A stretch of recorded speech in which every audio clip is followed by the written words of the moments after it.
Hello, everyone. Welcome to Drop Frames. It's the final show of April somehow. Time is stupid. Ooh. Final show? The final show of April, Criken. Oh, okay. And you're welcome. Time is so dumb. No, not the final show ever. You're not that Well, lucky. hey, I mean, come on. Well, it could be. we've had a good run. We have.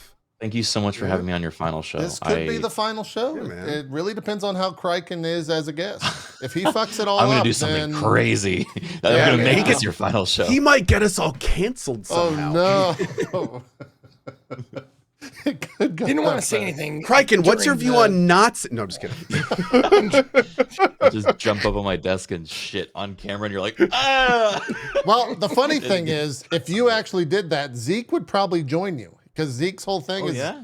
you He's know, shitting on tables? yeah, that's his thing. He can't be one up by something like that. No. It's not shitting on tables. My whole thing is following what the crowd does. So whatever you do, I will do it. Yeah, I see. Yeah, you commit to the bit. No, I respect that. I'm the Yeah. same way. He's literally Absolutely. the guy they talk about when it's like, yeah, would you jump off a bridge? Zeke's like, did my friend do it? Then yeah, absolutely. Well, I grew up with improv. Improv is yes and. It's like, you shit on the Absolutely. desk? Yes, and I will. yep. That's I can tell we're gonna get along, Zeke. This is exactly how I operate. that's how that'll go. If you don't recognize his voice already, this is Criken, his first time on the show, which it doesn't make sense to me, Criken. It was brought to my attention, I think, maybe a month ago. We were doing something, playing something together, and someone was like, when is Criken going to be on DF? And I was like, well, yeah. Oh. Nope. He's Yep. never... Somehow, we have worked along in parallel for 10 plus years now, and you've never somehow made it on this show. So Yeah. welcome to No. Drop Frames. Long overdue at this point. I apologize. As the Thank you so booking much. agent for Drop Frames, it is 100% on me, and Co and Zeke have nothing to do with it, okay? Great. So, Good to know. I will target my. please stop sending me those Emails spam and emails. must- I don't need to know about the new horse riding VR simulator anymore. Please stop. Well, I know I that's don't you. know. You seem like a horse guy, though. Nope. Co has horses. I don't. If anything, I reroute misread them. the situation. Congratulations, Co. Yeah, Thank you so you much. got to reroute them. I married a horse girl. It kind of came with the territory. It came with the territory. That's nice. She came with horses.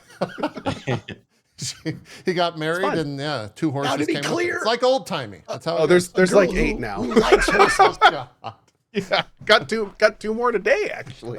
Oh, What? no. You got 2 horses today? Yeah, a buddy of my wife's. Funny enough, my wife is a geriatric horse, her first horse, like over 30 years old, and he lives with us, and he's got all sorts of health problems, so he stays at the pasture close to the house, and he needed a buddy. So one of my wife's friends, who has like hundreds of acres and lots of horses, was like, "Well, I have this horse that's kind of thin, and she's not very happy. Can we try see if it's a good buddy for yours?" Wife said, "Sure." This horse comes over in like 2 months, gains like 30 pounds, super happy, like looks better, everything's fine. So now my wife's friend is now conveyor belting horses over to our property to fatten them up. Oh boy. Yeah, so we got 2 more now, and they're gonna chill here for a while and be happy and well fed, and we'll probably get some more. So It was really Horse fucked retreat. up, Co, because when you started that whole story, I didn't want to interrupt it, but I heard my wife is a geriatric horse, and I He was did say really. that, yeah. Did he say that verbatim? Yes, Is that he what he did say said? that. say My that? chat My wife caught is it. a Wait, he actually geriatric said horse? that? This was in his words. Literally, my wife is a geriatric horse, but I Oh think my we're also God. respectful, and we didn't want to. I'm not Thank crazy. you. I really appreciate that. Yeah. He now I'm said wondering what has. He said has. I think has. that's No, what I because my heard. wife has a geriatric horse. Yes, Yeah. but I think you said it so fast that just the S of has. I Well, think we're this gonna need is this Hey, is can you roll? Co's last Can we get a show. replay of the clip, please? Can we roll the clip back? Replay. Action replay. Someone, JP, can you get recognize the? from Springer Co? Yep. Ship it and ship it. someone will well, clip My it. just wife for the is a record, geriatric horse. in case it's not clear, my wife is not a geriatric horse. She is a normal human.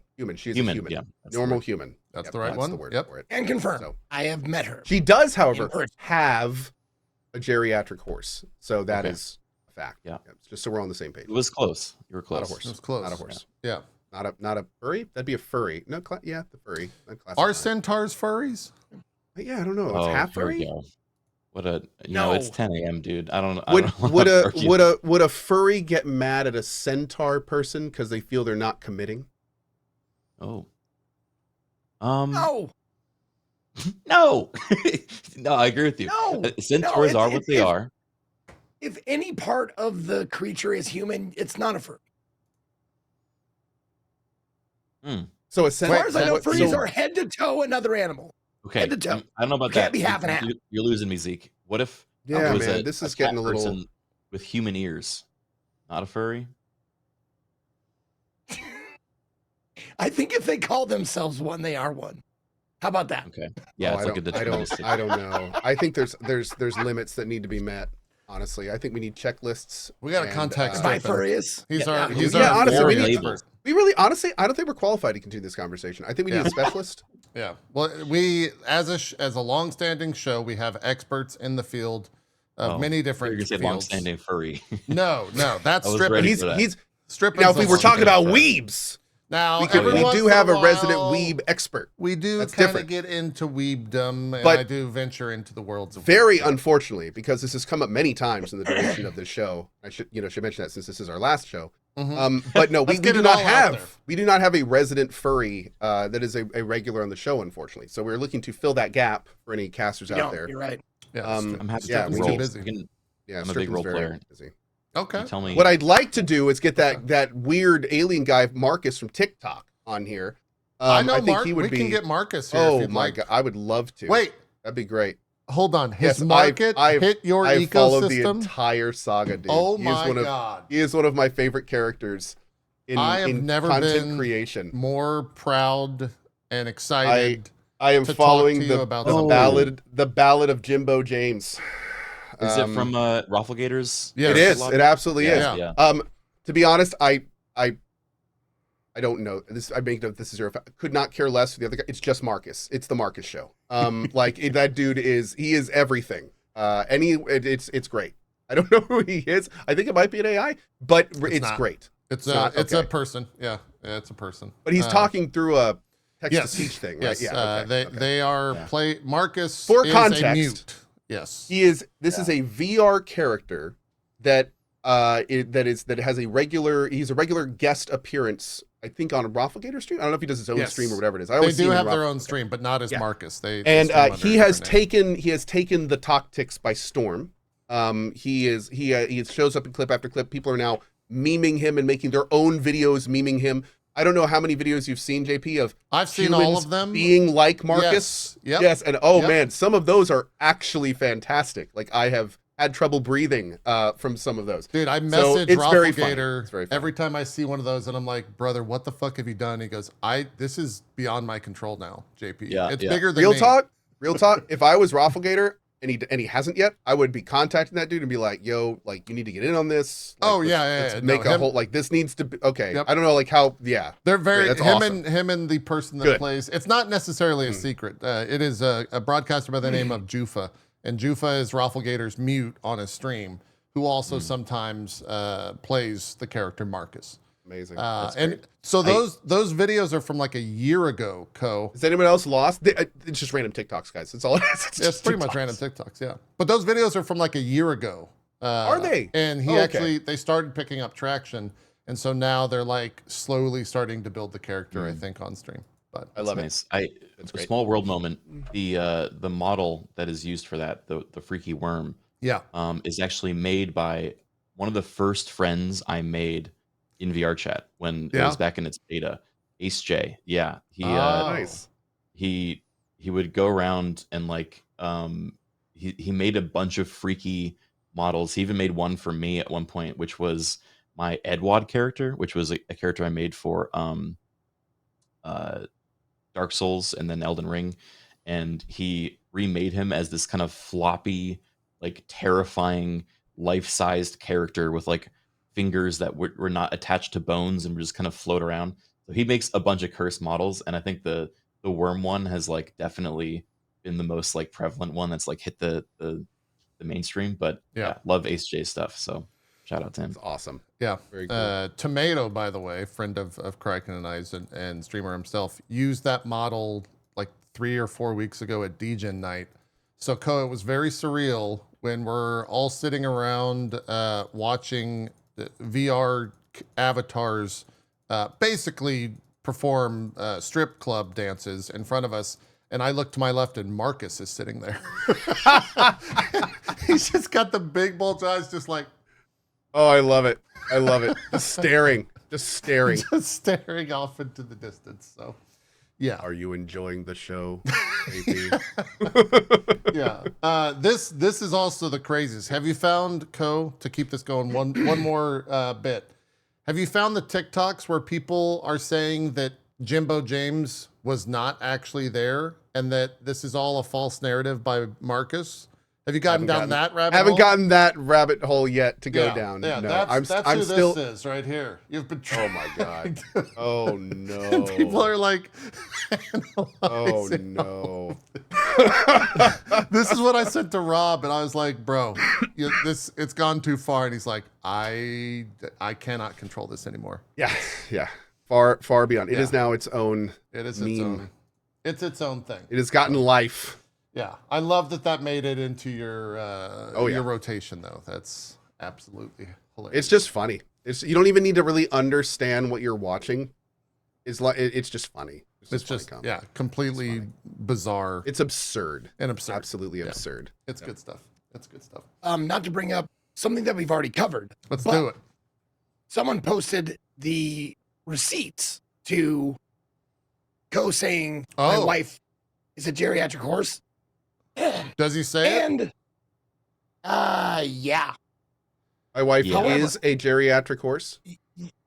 However, I know you met Has, so I heard Has, but I just looked at it again, and you definitely said very quickly, my wife is a geriatric horse. So you just said the zip part.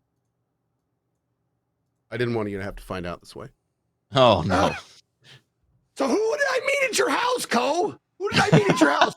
Who was that lovely lady who was in your house? A geriatric horse's handler. In a people suit. I'm gonna play it. Is what you meant. I'm gonna play it for the audience real quick.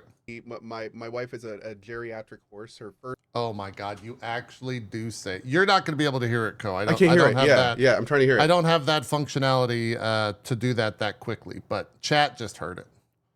And yeah, is that true? I think one more time for chat. My wife is a geriatric horse. Her first horse. Yep, my wife is a geriatric. No, horse. so what I said is my wife is a geriatric horse. Yep. And I'm actually saying when I say that my wife has a geriatric horse, but I'm saying it really fast, so it sounds like I'm saying my wife, like it's going right to the S because I have kind of a lisp. My wife is a geriatric horse. I just said my wife has a geriatric horse in my head. My wife is a geriatric horse.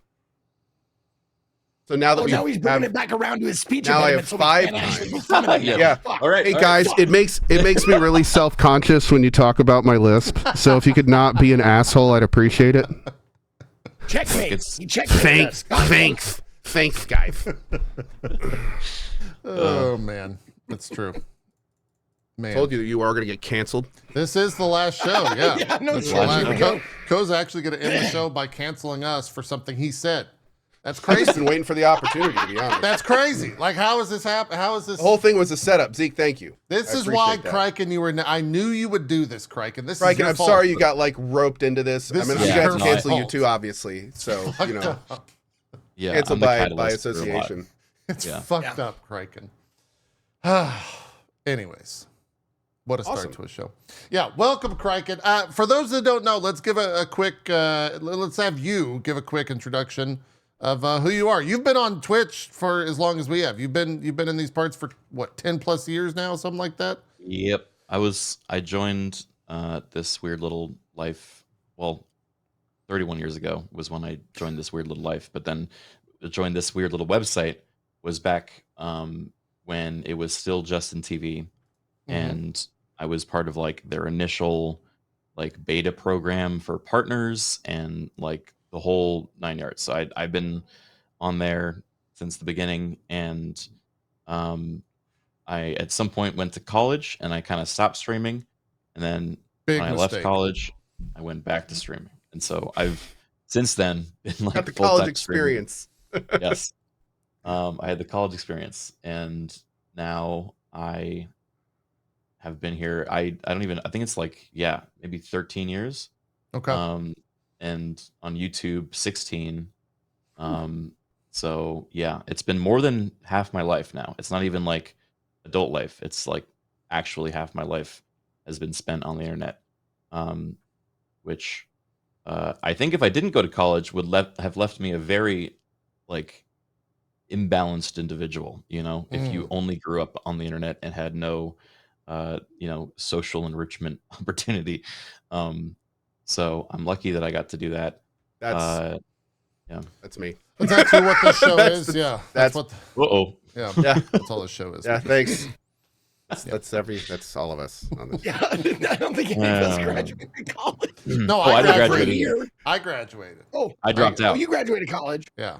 Oh, you dropped out. Okay. I dropped out. Criken's like, man, it's a Oh. good thing I graduated college. I'd be such a piece of shit. I would just be the worst person. I'd smell bad. I'd be ugly. What was your degree in? Out of curiosity, That's Criken. me. Or degree? What was your degree going to be in? Yeah, my degree was going to be in video game design, actually. Oh, Hey, so- nice. Yeah, I I dropped out of college for the same thing. Hell yeah. No, we're in the same boat then. Yeah, man. When I was a kid, I wanted to make video games, and that was like since I was 6, and that's actually where the name Criken came from. Was I was on like this when I was 6 in kindergarten, we would go out for recess to like the playground, and my version of playing was I basically would just do like LARPing, where I would like describe a story to my fellow kindergartners, and they would like role play with me, and then I'd like describe things happening, and they'd go along with it. And Criken was the big bad that was like pulling the strings. He was like this kind of puppet, like jester character that was in charge of everything. And I did this for like full seasons. Like we would have actual seasons where we would go out for like the weekend and then like come back, and I'd have like a new story. And like, so I didn't know what LARPing was. I didn't know what role playing was. I didn't know what D&D was. This was just like what I assumed everyone did for like make pretend. And so I started there. That's where the name came from. And then once I kind of transitioned to video games, I was like, oh my God, this is my life. And so I started being Criken in all these video games. And I was like, I wanted to make video games my whole life, but I didn't know how yet. So I was like, I'll just make videos of video games. And then that was right when YouTube started. So I, right place, right time sort of thing. Started off making videos of Left 4 Dead. And that was kind of my initial, exposure to the internet. And then from there, jumped to other games and slowly expanded, and eventually went to college at USC for video game design. And I was like, this is going to be the future. Stuff happened at USC, and basically, long story short, was disillusioned a lot by the games industry, as well as a lot of the school itself. And I was like, well, I think maybe I had it right from the beginning. I'm going to go back to doing it my own way. And then that was... And then you shit on your professor's desk and was like, yeah. I'm Ow. like, this will be the last class you ever have. And then You got him. You got him. Yeah. Yeah. It was solid. really, yeah, you really remember dramatic. me forever. Yeah. My headcanon is that you were a 6-year-old Criken, but you still had the same face you have right now, and that's who was commanding these kids around the playground LARPing. So Yeah. thank you for that it's a story. shocker they let me on the playground at all with, Yeah. with the mug I had. But yeah. Well, I mean, you were like 3 feet tall, so it Right. Yeah. you fit in. You fit in. It was just Dude, I gotta say, like, you talking about like role playing with your sorry, my headphones are acting up. You talking about role playing with your kindergarten friends. I did the exact same thing at my babysitter's house. Like, it wasn't at school, it was after school. And I would take all these like kids, there was kids of all ages there, but I would take them all around and like, show them like, oh, there's a secret message here, and do that shit too. So same. That's awesome. explains a lot. Explains a lot, Zeke. I think at some point I realized that like the common thread for all this is just storytelling. Like it, Sure. games storytell in an interactive way, like D&D, LARPing, whatever is storytelling, with like conversation and bodily expression. And then Twitch and YouTube is like storytelling, but with games as like the canvas and like the medium. So I think once I understood that as like the connecting thread, then it became a lot easier for me to envision myself swapping between these two, all these different things, and not treating them as like completely unique skill sets, right? Sure. Yeah, yeah. One of my favorite things that you do is when you bring in, and you have multiple characters. Some you create just for a specific video series, but you have like these AI controlled, chat controlled characters that you'll bring in for just multiple playthroughs. Where did all that start? Oh boy.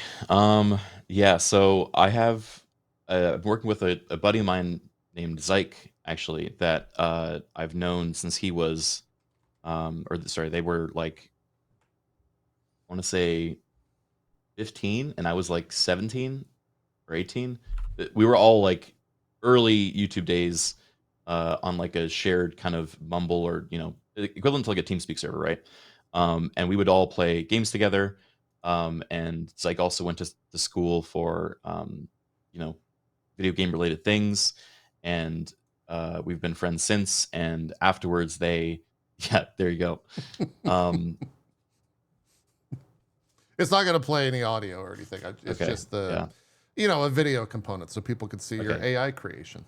Yeah, so this is Timmy, who is, I think, our most common recurring character uh on our show. And essentially what it is like a wrapper application that my buddies like built that connects a bunch of different uh AI services into one kind of seamless experience where I can talk.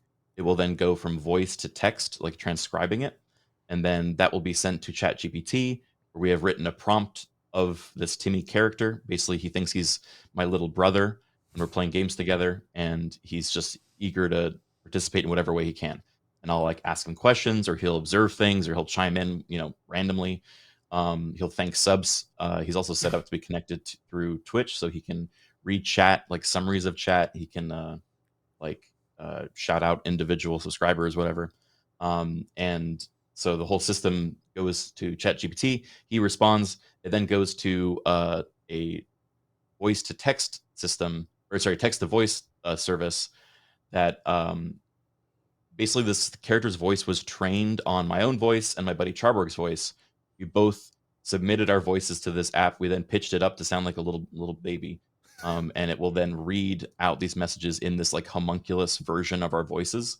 So you like have moments where in the voice it'll come through of who's talking, right? You'll like hear a little more Charborg, or you'll hear like a little more me, and so it's awesome. And we've been able to have like all these different streams where we like spun up different characters. Like I've done, the taking tree was one of my favorite ones, where we had a tree.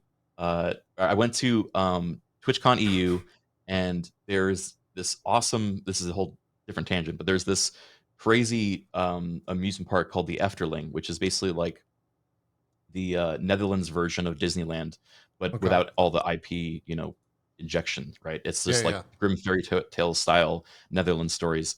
And so there's this freaky tree that you walk by, and it'll start like whispering secrets about whoever walked by. Like it's like this story of this tree that will like know your deepest secrets and like speak it out loud. And so I recorded this tree, and like this is the freakiest face I've ever seen. And then I went, and when I got home, I'm like, this would be a perfect character. And so I uploaded the tree as like these like PNGs, like a little PNG tuber you see of like Timmy down there. Yeah. Oh And yeah. this tree will like, yeah, so whenever he talks, it animates between these like two frames of it talking. And this tree I call the taking tree, because I loved the Giving Tree book when I was a kid. Of And course. I came up with this concept of, what if there was a tree that takes? And the tree is just reading Twitch chat. It's whenever a new subscriber comes along, it'll just grab one of them and then describe how it like, it'll just randomly like Russian roulette, just grab someone and they're taken. And we have the mods time them out for like 10 minutes to an hour, and they just disappear from chat for a while. And it becomes like just like not trying to spark the ire of the taking tree, who's like watching over everybody, and will occasionally like pick someone and be like, you're coming with me, and it will like just take them away. But yeah, long story, but yeah, I love experimenting with this new technology, and specifically using AI for like tools that could not exist beforehand, and specifically don't replace any like human creativity or role that could have existed before AI. So Right. not using AI for any like generative art stuff. I'm very careful that whenever you use like the voice to text or text to voice stuff, it's only voices that I've either recorded myself or have the express permission from whoever donated their voice to make a character. Right. But yeah, I think being able to use this technology in a way that is like morally correct is really important to me, and being able to show that it can be a foster more creativity and not only be seen as a siphon for creativity. So Yeah, got to be ethical with it.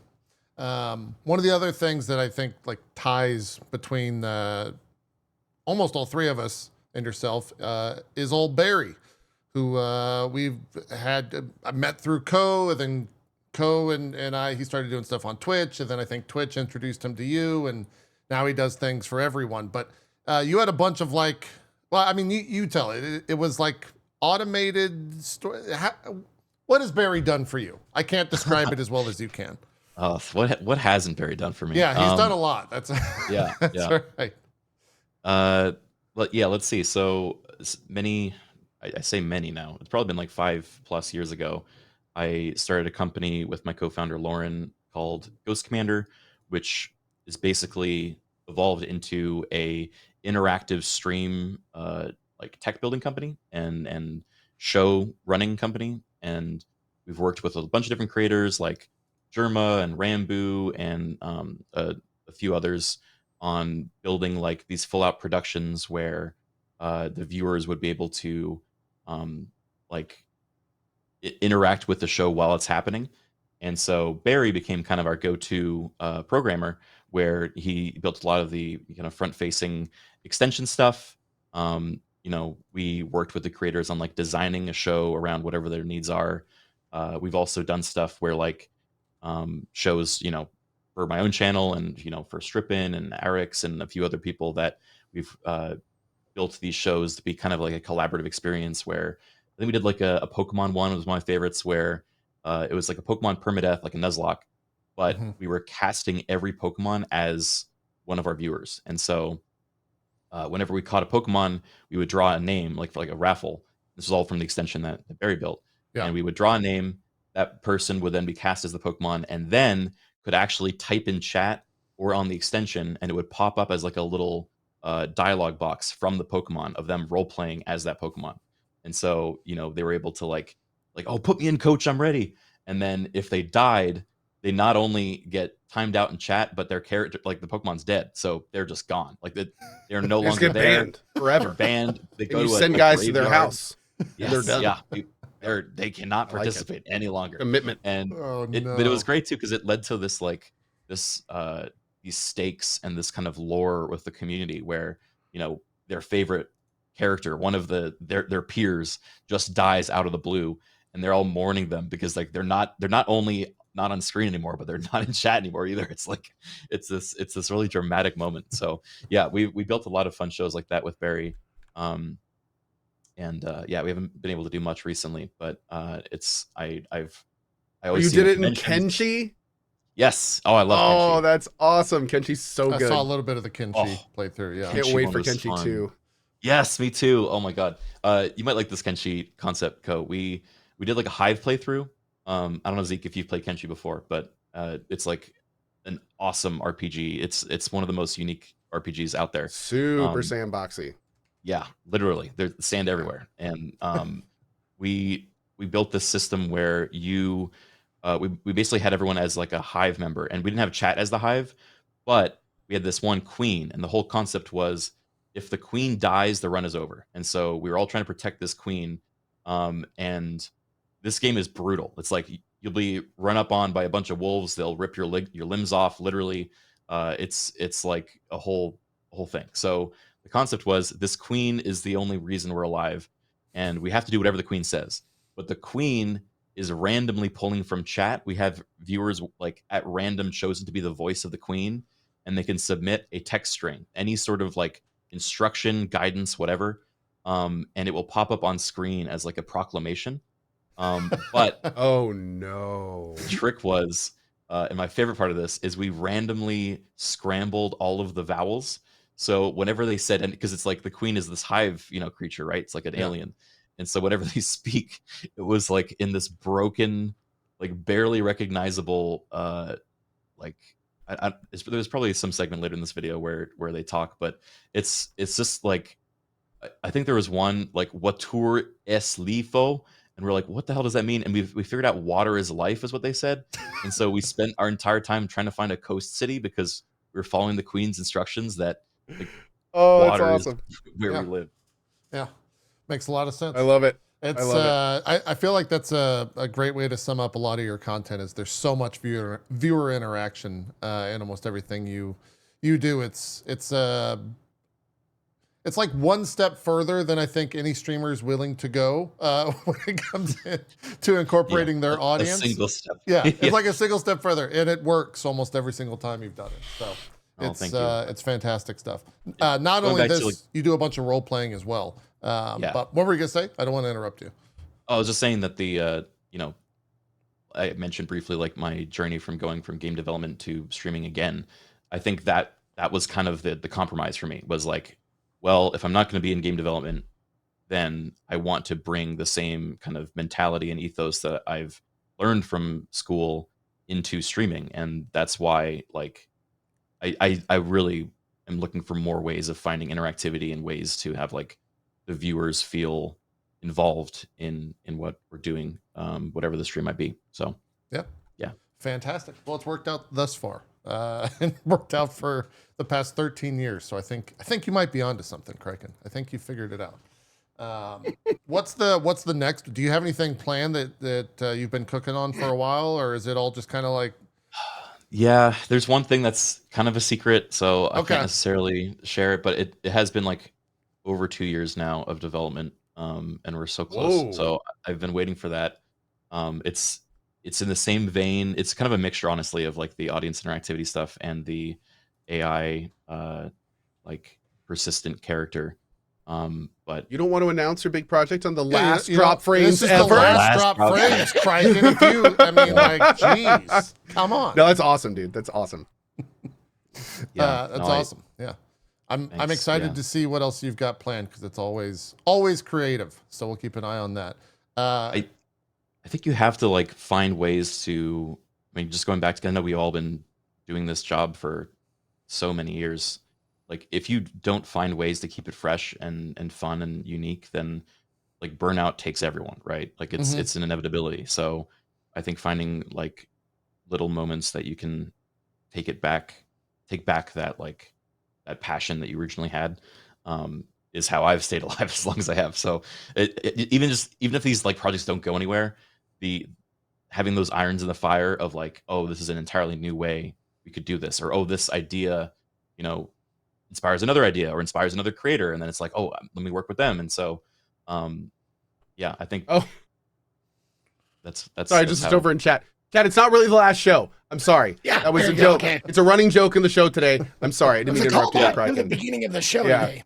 Yeah, it's the joke. Okay, we can cut the joke here. This could be no. If there's one, the very last joke on the last show of drop. No, okay. We run joke. At least I run jokes into the ground here, so it'll be continued throughout the episode. I'm sorry, but no, I couldn't agree more. Burnout comes for us all. I think that's just in life. Burnout comes for everything. So you got to keep it fresh, keep it spicy somehow. And I think the faster you can figure that out, the better off you'll be. But sometimes it takes a while for burnout. Not only to appear. Everyone burns out differently. Yes, and everyone can deal with not only burnout itself, but preventing burnout in lots of different ways. It took me a good portion of my life to figure out how to deal with my own burning out. Yep. Sometimes you just work through it. Mechanism? That's how it is. Yeah. Well, no, for me personally, what it was for me is I'm a pretty much just a game streamer. It's all I do. And I do it anywhere between 6 and 12 hours every day. And I have pretty much every day for 12 years. And of course the question is, how are you still doing this? And the short answer for me is, because, and this is not great for my viewers, and I apologize about this frequently, but the way I get around it is, I stop playing a game the second I'm not enjoying it. Mm. And sometimes that means I put a game down before the big finale. Sometimes that means I put a game down that people really want me to play. Sometimes it means I skip a game that people really want me to play. But like the second I get to that point where I'm like, okay, I feel like I need to do this instead of I want to do this. It's like, that's when I have to have the hard talk with chat and YouTube. I'm sorry, guys. We're moving on. Like, I might come back to this, but we'll see. You know, I laugh and we laugh about it, but those chats actually do suck for us, chat. Oh, it does. It 100% sucks. It's like breaking up with someone levels of suckage. Well, the worst part, the absolute worst part is like a great example, Metaphor for me recently. Oh, you know, yeah, I wanted to like it. I tried to like it.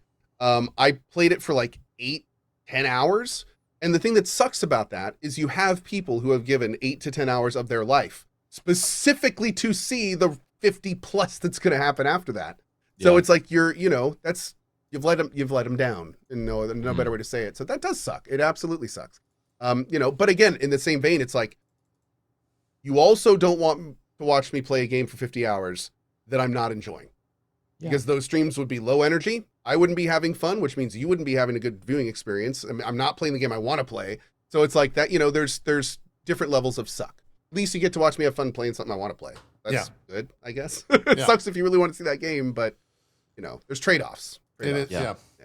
I agree wholeheartedly. So, completely different subject, by the way, but I'm also very interested because I have not spoken to you about this yet, Criken. You just got back from a trip to Japan for like a month. How long were you in Japan? It was like 10 days, but it was like 2 months. Basically a month. It was 3-4 months. like Half a year of and a your half. life was in Japan. What was it like moving to Japan? How Criken? was it when you moved to yeah. Japan and got citizenship? So you're Japanese now, right? Like we can say that? Is that Yeah, what that is? Is that how that happens? Let him talk, for Christ's sake, let him talk.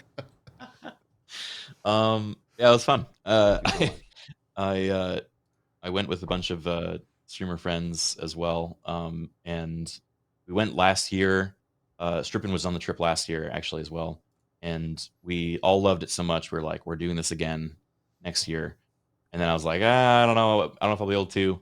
But then things just kind of arranged in my life where I had a bit of time, and I was like, well, I think I could use a break, and so I decided to go with kind of spontaneously.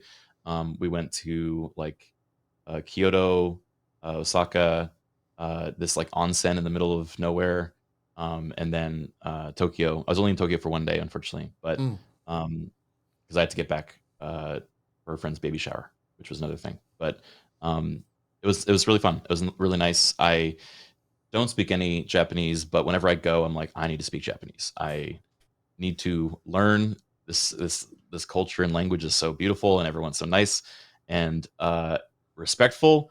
And I've described this to friends, and this sounds crazy and like kind of like cope coming after you come back, but I felt like more like culture shock coming back to the US for me than going there, just because while you're there, you immediately are kind of surrounded by this communal respect and like acceptance of like everyone just takes care of their own stuff. Like they don't leave trash everywhere. They're not rude to each other. Everyone's respectful and kind in some way, at least like on the surface. No one's like trash talking you.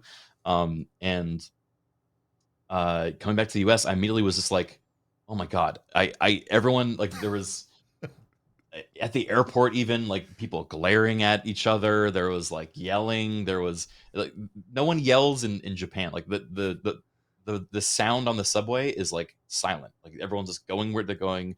They get off, they do what they need to, they get back. And I get back to like, I live in LA, which is probably as different from Japan as possible. And it's just like, immediately I felt out of place after coming back. Even though it was only 10 days, I was like, I'm reminded of how the rest of the world doesn't operate this way, and we just kind of take it for granted. Yeah. So Well, and anyway, and just speaking for Tokyo, because I've been there once, and it's a place that's kind of built for people like us, in that you could be walking down a very, very busy street in Tokyo and no one touches each other.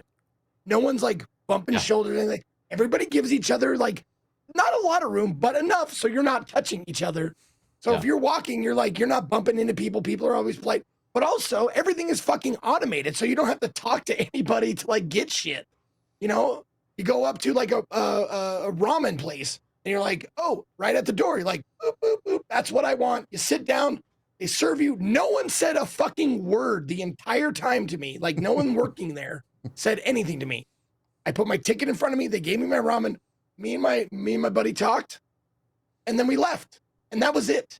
And so like it was just like, oh yeah, this is totally built for, you know, homebodies. I'll say. I won't say shut it, but I'll say homebodies like us. It's like you don't have to talk to anybody if you don't want to. No one touches you. Gamers. It's great. Yeah. Yeah. Exactly. Yeah, there's been like I guess the past 6 months, and even it's going on right now, there's been like this excursion to Japan from a huge amount of content creators. I think even right now there's like a big group of like 10 or 15 that are just popping up with IRL streams. Unfortunately, that means that there are people that are disrupting it and ruining it for others. And those people have been outed on social media and all that stuff. But yeah, there's a lot of folk that have made it a destination, and it's become a huge like kind of IRL hub in a lot of ways here on Twitch. Yeah, which is, it's been complicated, I think, because on one hand, it's such a respectful and nice place and safe place that people feel like comfortable doing that, which I think is great. But then it's also a very delicate balance where if that trust is broken, they're going to remember that in there, and it's going to have repercussions. And it's made it less, I think, it's rapidly deteriorating to the point where I think there's going to be social stigma and rules against doing that sort of IRL streaming while over there. I did a little bit while I was there, and tried to I think one of them was like in an aquarium, and the other one was at a bar that we asked permission for, and they were totally happy, and it was totally fine and very friendly and like great vibes, because it was like kind of, we knew You're respectful what we were about signing it. From the sounds of it, yeah. And I think as long as you're respectful and they can tell you're being respectful, then they are more than happy to share, you know, with you and your audience and whoever's there. You know, it's a very like, you know, we're proud of what we have here. Let's share it. Is the most common sentiment that I think we saw while there. But as soon as you break that trust, like, you don't get it back. So it's hopefully people wise up to that, but who knows? Yeah. There definitely is like the stereotype, I think, when it comes to content creators and all that stuff. Another completely random tangent, but I decided to watch Twisters last night, the sequel to Twister. And in Twisters, really? I thought it was the same movie. They made the new one and just added an S. I mean, I guess it's a sequel. I don't know. Maybe that's a completely different conversation.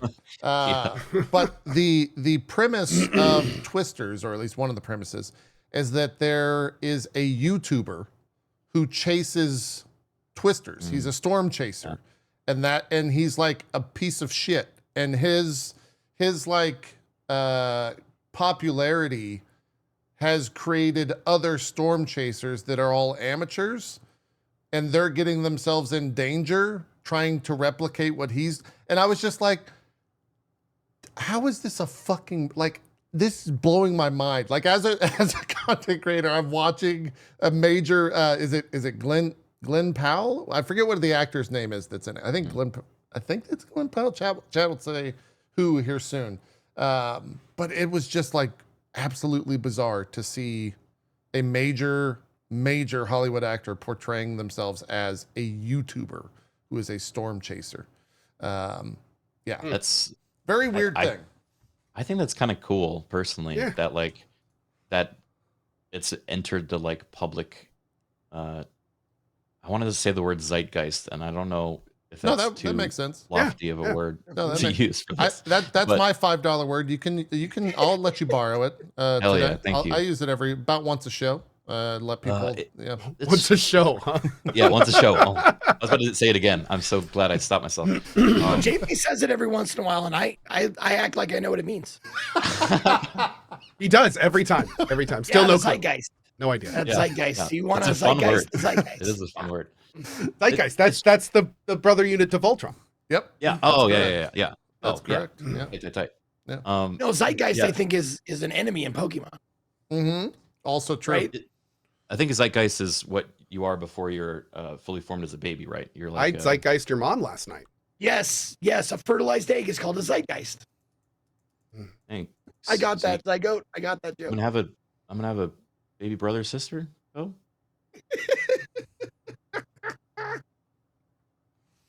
anyway. All right, we wrung that one out. Let me. I'll get a new joke started for us here soon, and we'll get that one. You ever say a word so much it loses its meaning? Yep. Yeah. Oh yeah. Yeah. 100%. I was going to say before I was rudely interrupted by the three hosts of this podcast that the Right. it's crazy that being a YouTuber has entered the public zeitgeist to the point where it is now a recognizable like plot point in a I don't know C B movie or film, Oh, right? Twister's made a shit ton of money. I think. Yeah. It And was- if you ask any kid what they want to be, I think Oh, the it's highest YouTuber.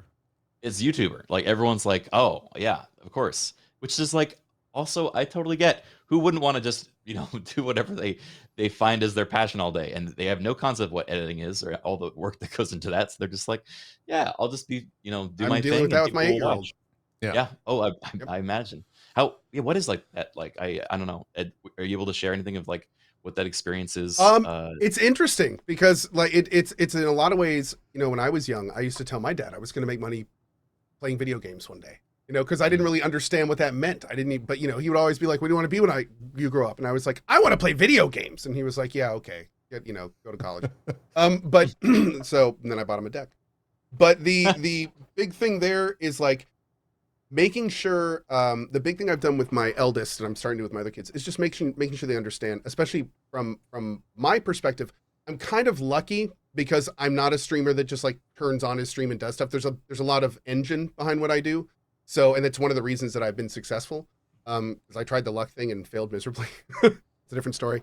But that's what I forced to them. Like, they like Mr. Beast, they like all these YouTubers, but I'm like, this doesn't happen. This is editing. Someone has paid a lot of money for that. Like, this is all very expensive. This is not something you just do. This is actually at this point like a manicured show. Like some of them are actually on Amazon.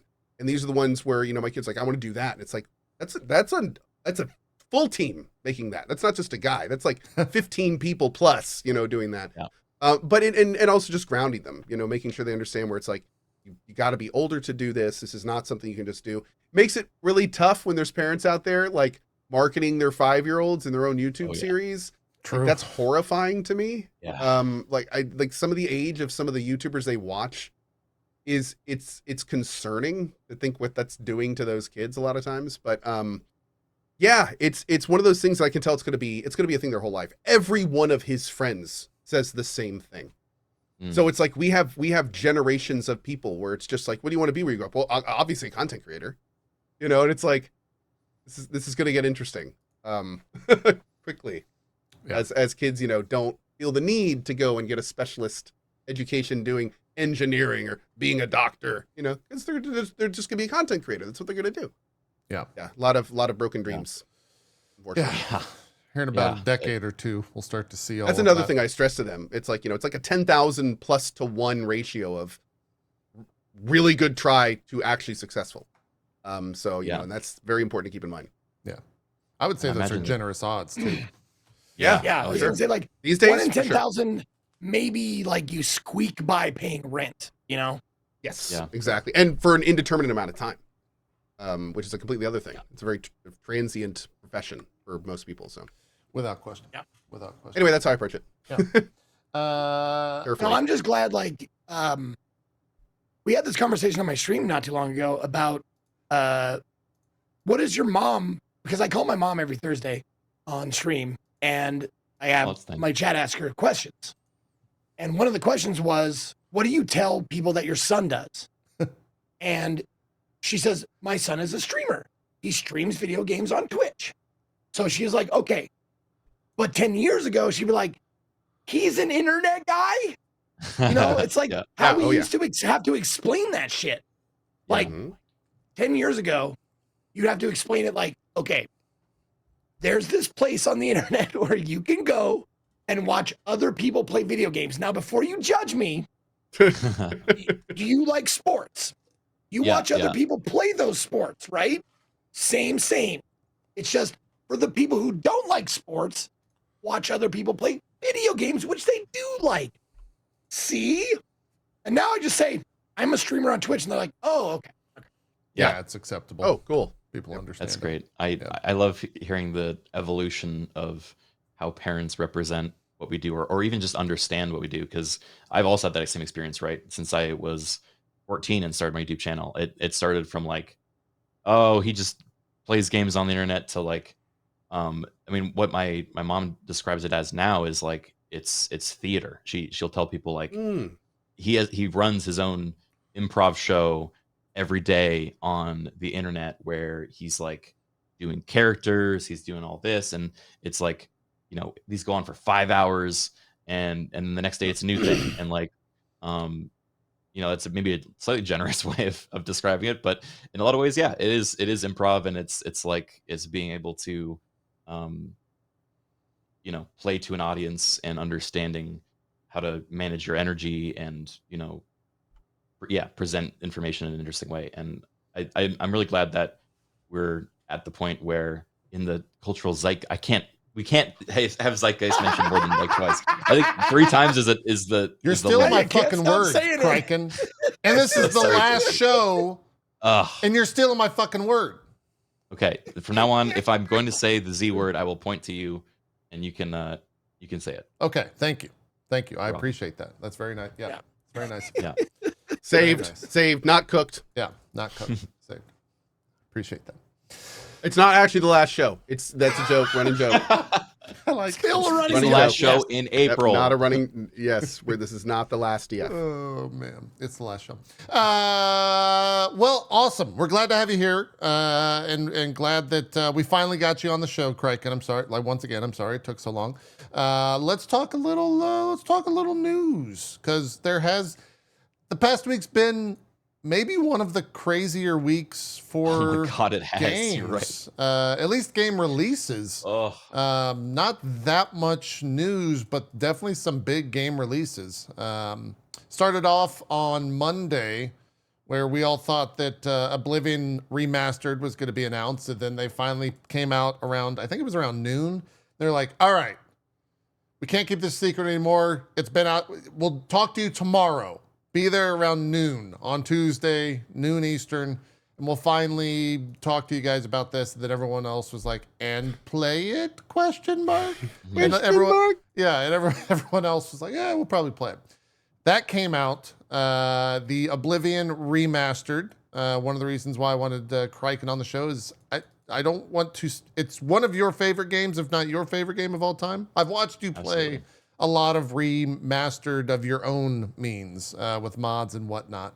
So I wanted to talk to you about the remaster specifically. yeah.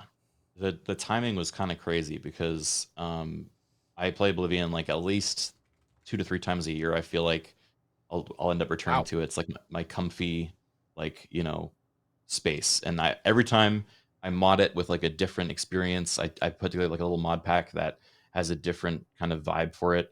And I tried a different playthrough or a different style, and it's just so fun for me. And so this time I was like, you know what? I'm gonna make the definitive mod pack. I'm gonna build it in a way that it will be shareable and that other people can download it, and it's gonna be stable, which is like a crazy thing to claim for any Oblivion mod pack. And I was like, I spent like a month and a half curating this mod pack, testing it over multiple streams, and I'm like, all right, it's finally done. And then within like a week, we have confirmation that the Oblivion Remaster is coming out, and I'm like, oh my God. And so I had already been like streaming Oblivion a ton leading up to the remaster. I didn't believe the remaster for a long time because I I mean, why would they remaster this game? I just, it out of the blue, it seemed so too good to be true. Mhm. And then they did, and I was like, well, I'm gonna shelf the mod pack for a while because I don't think we're gonna be playing that. And I've been playing the remaster every day since it came out, and it has been just such a pleasure. I said on the first day, I've said every day since, like, this is the new gold standard for a remaster in any game, and I'm so just touched that there were so many people in the project that clearly had so much respect for the source material that they really just did such an awesome job. And yeah, no, I've been loving that. It's been such a great week for games. And then before that, I was playing the Blue Prince, which is a whole nother thing. Yep. And I hope we can talk about that because Oh yeah, I yeah. assume We'll talk about you guys it have for sure. played that too. Yeah. But yeah, Oblivion Yeah. Remaster is one of those. It just.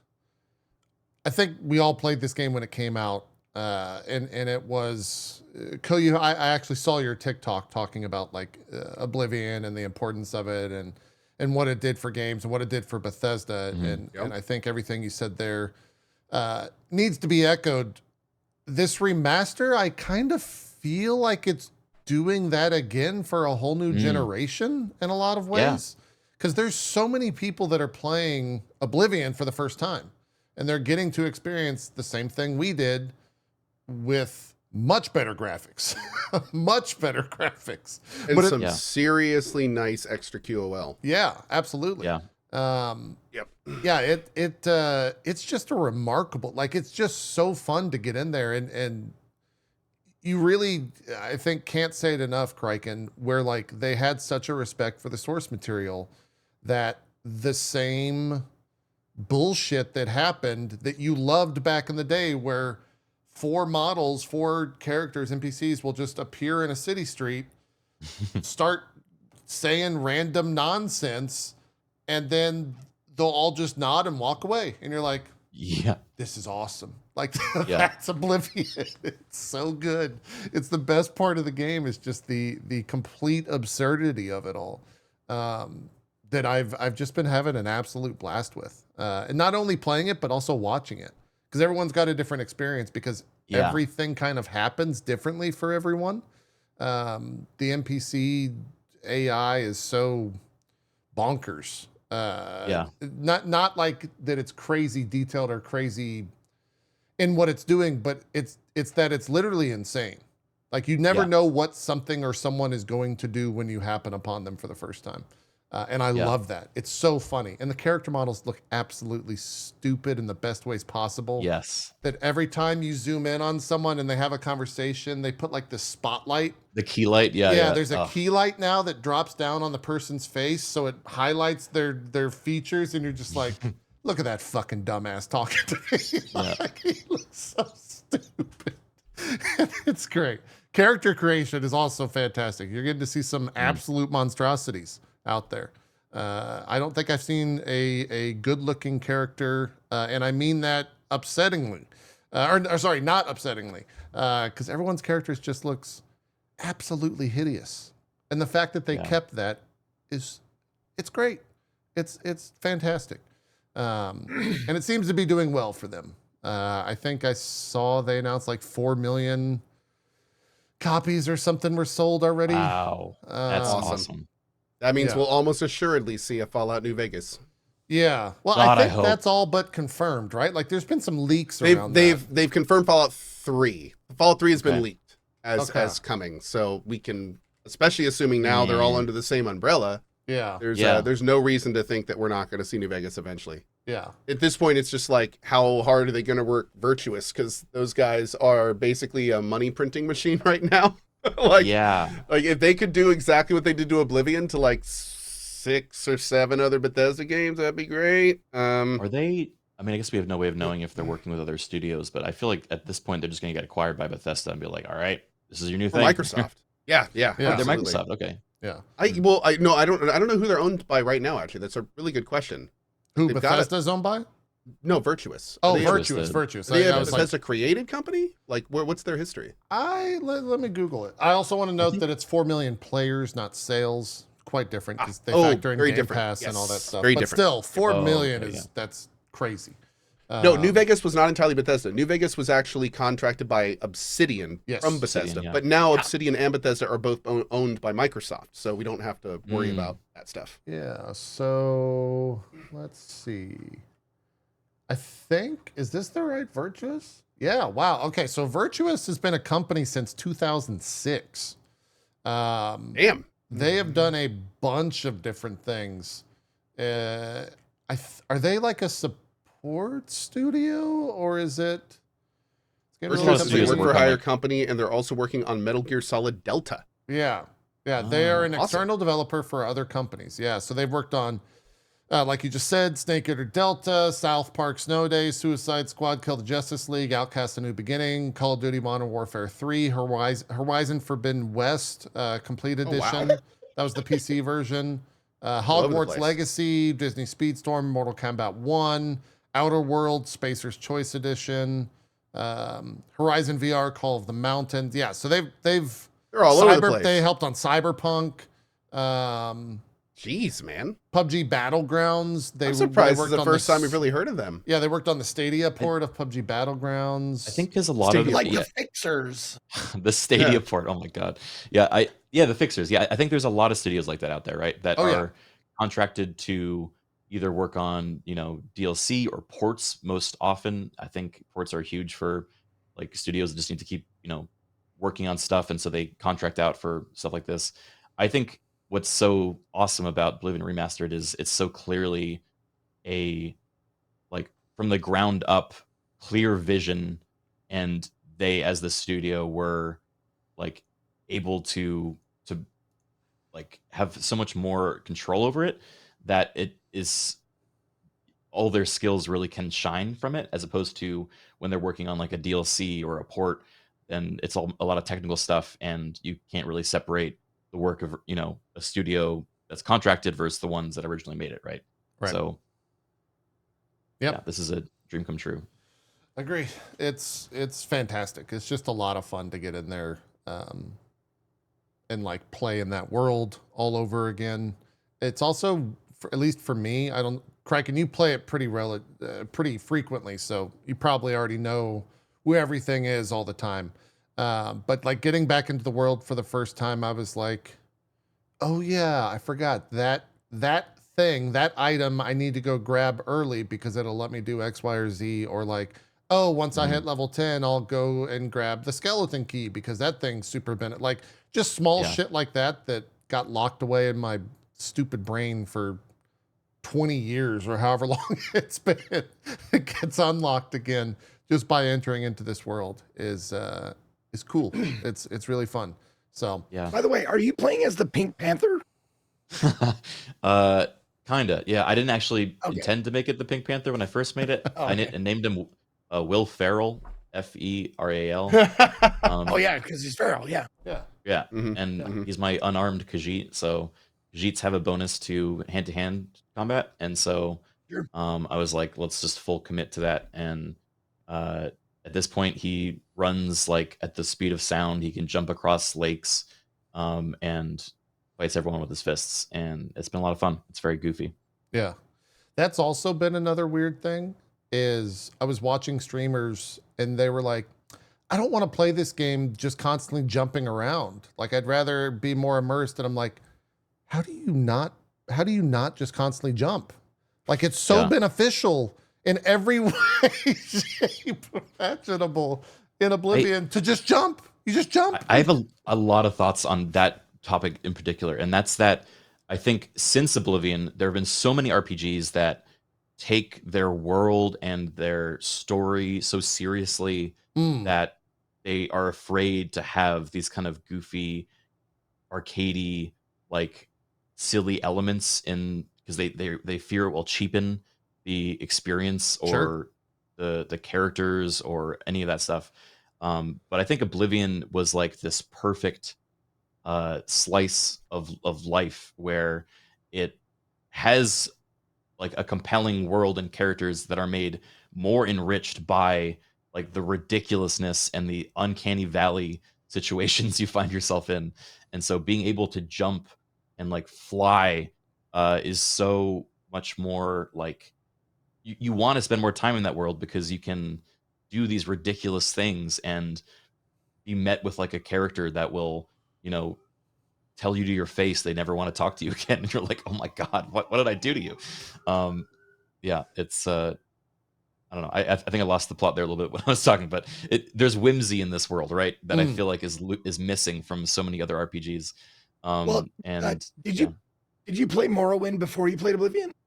No, so Oblivion was my first Elder Scrolls. I also believe that whatever the first Elder Scrolls someone plays defines their understanding of like what RPGs should be, right? And I have friends that love Morrowind and consider it their favorite. I've played a little bit of Morrowind.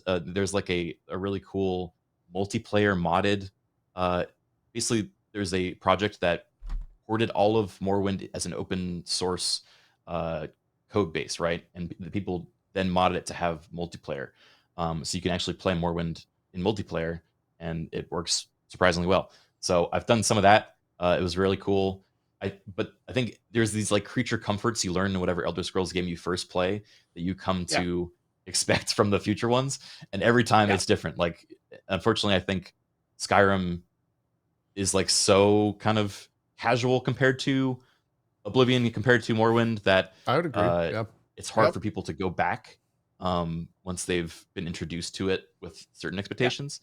No, it's definitely like starting with Morrowind, and then I played all the way through, like in order. I played Morrowind. Morrowind might be the game that I have the most hours in of any game ever, because it came at a time where I was working at a motel. I'll just say I was working at the front desk of a motel night shift, and I could play games while I was just sitting there in the lobby. So I had Morrowind, and I played that for 1,000 hours or whatever. And but like going from Morrowind to Oblivion to Skyrim, it was like realism and like quality of life, and then weird shit you could do. Like, could you dream it? You can do it. Morrowind, and it just went like Oblivion kind of leveled them, and then Skyrim kind of, and don't get me wrong. I know you can still do weird shit in Skyrim and stuff like that, but nothing like it. Morrowind. Built you could make into spells the in game. Morrowind. Yeah. You can make your own spells and destroy like an entire room of people immediately when you get the ability to make a spell. If you have the right materials, you can just fireball a group of like the highest level wizards and kill them all in one like boom. Yep. And they allowed you to do that, Loved it. And also Loved you could that levitate. And you could just levitate anywhere you wanted to and shit like that. Or you could get those was it a jump? God, the jump potion or jump whatever. Yeah. That the guy falls from the sky. Right. Yeah. That shit. The first time you try that, you're like, oh fuck. Goofy shit. And they just like steadily made it less as they went along. Yeah. It's really sad. And the fact, like you said, like the jump guy is literally one of the first NPCs you interact with or even see die, I think, in that entire game, right? And right away sets the tone that like this world does not play by the rules. Like, we got jump potions that will kill you. Like, it's immediately sets the tone. The super unfortunate thing is this, and we've talked about this extensively on my channel over the years. It's Bethesda has this really unfortunate issue with generalization, where as they come out with further and further products, their products get simpler and more arcadey. And what they're doing is they're making the product more palpable for a wider audience. They're making them simpler. They're making them more easy to understand. So you look at Fallout 2, where it's like every skill had up to 100, skill systems, or all these other systems that were all playing mechanically. You get the latest Fallout, it's literally just cards.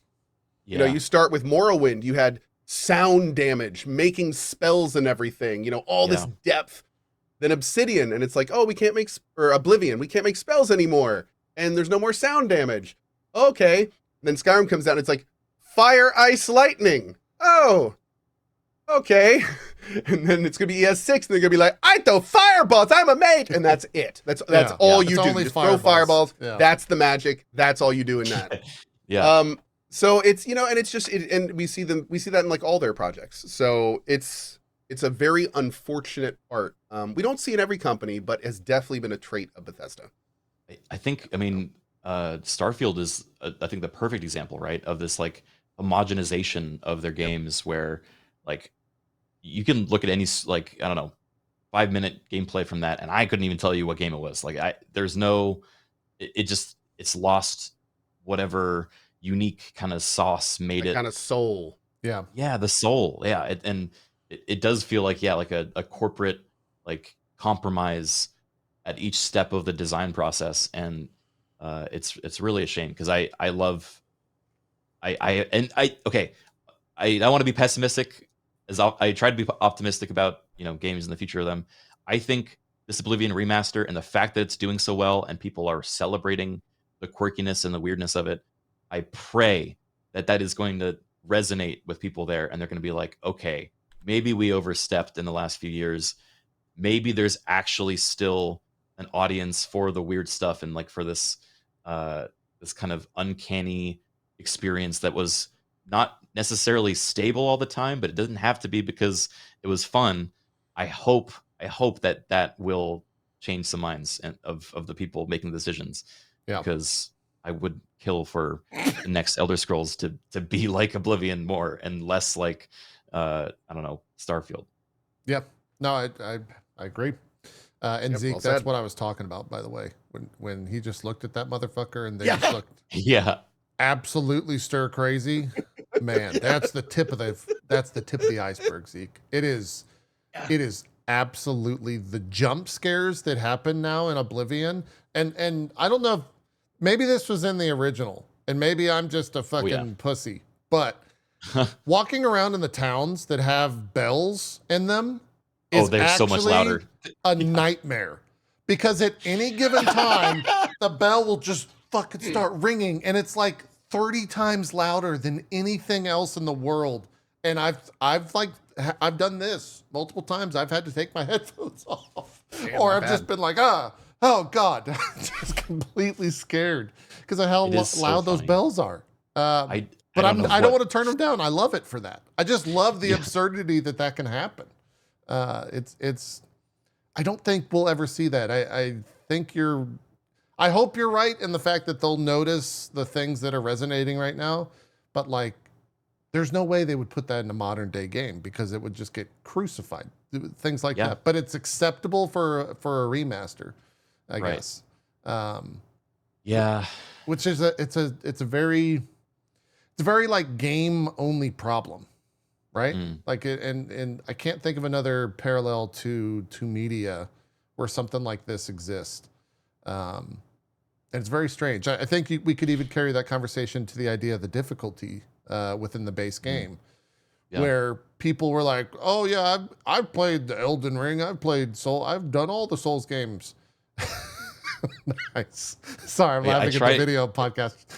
I try to when I play the game, I try to jump so that when you talk to them, you have like it's always a weird view. Down. Yeah, it's so great. Yeah, it's also fun talking to people while you're on a horse because it just zooms in on the back of your horse's head, which is also funny. But yeah, you get all these modern day gamers that have played the Souls games, and so they bump it up to master difficulty, and then they walk outside of the tutorial. Some even get murdered in 36 seconds. Yeah, some even before walking outside of the tutorial or zoning outside of the tutorial cave, and a fucking mud crab walks over like a Giga Chad and goes snip, and your character flies off 1,000 feet because you die.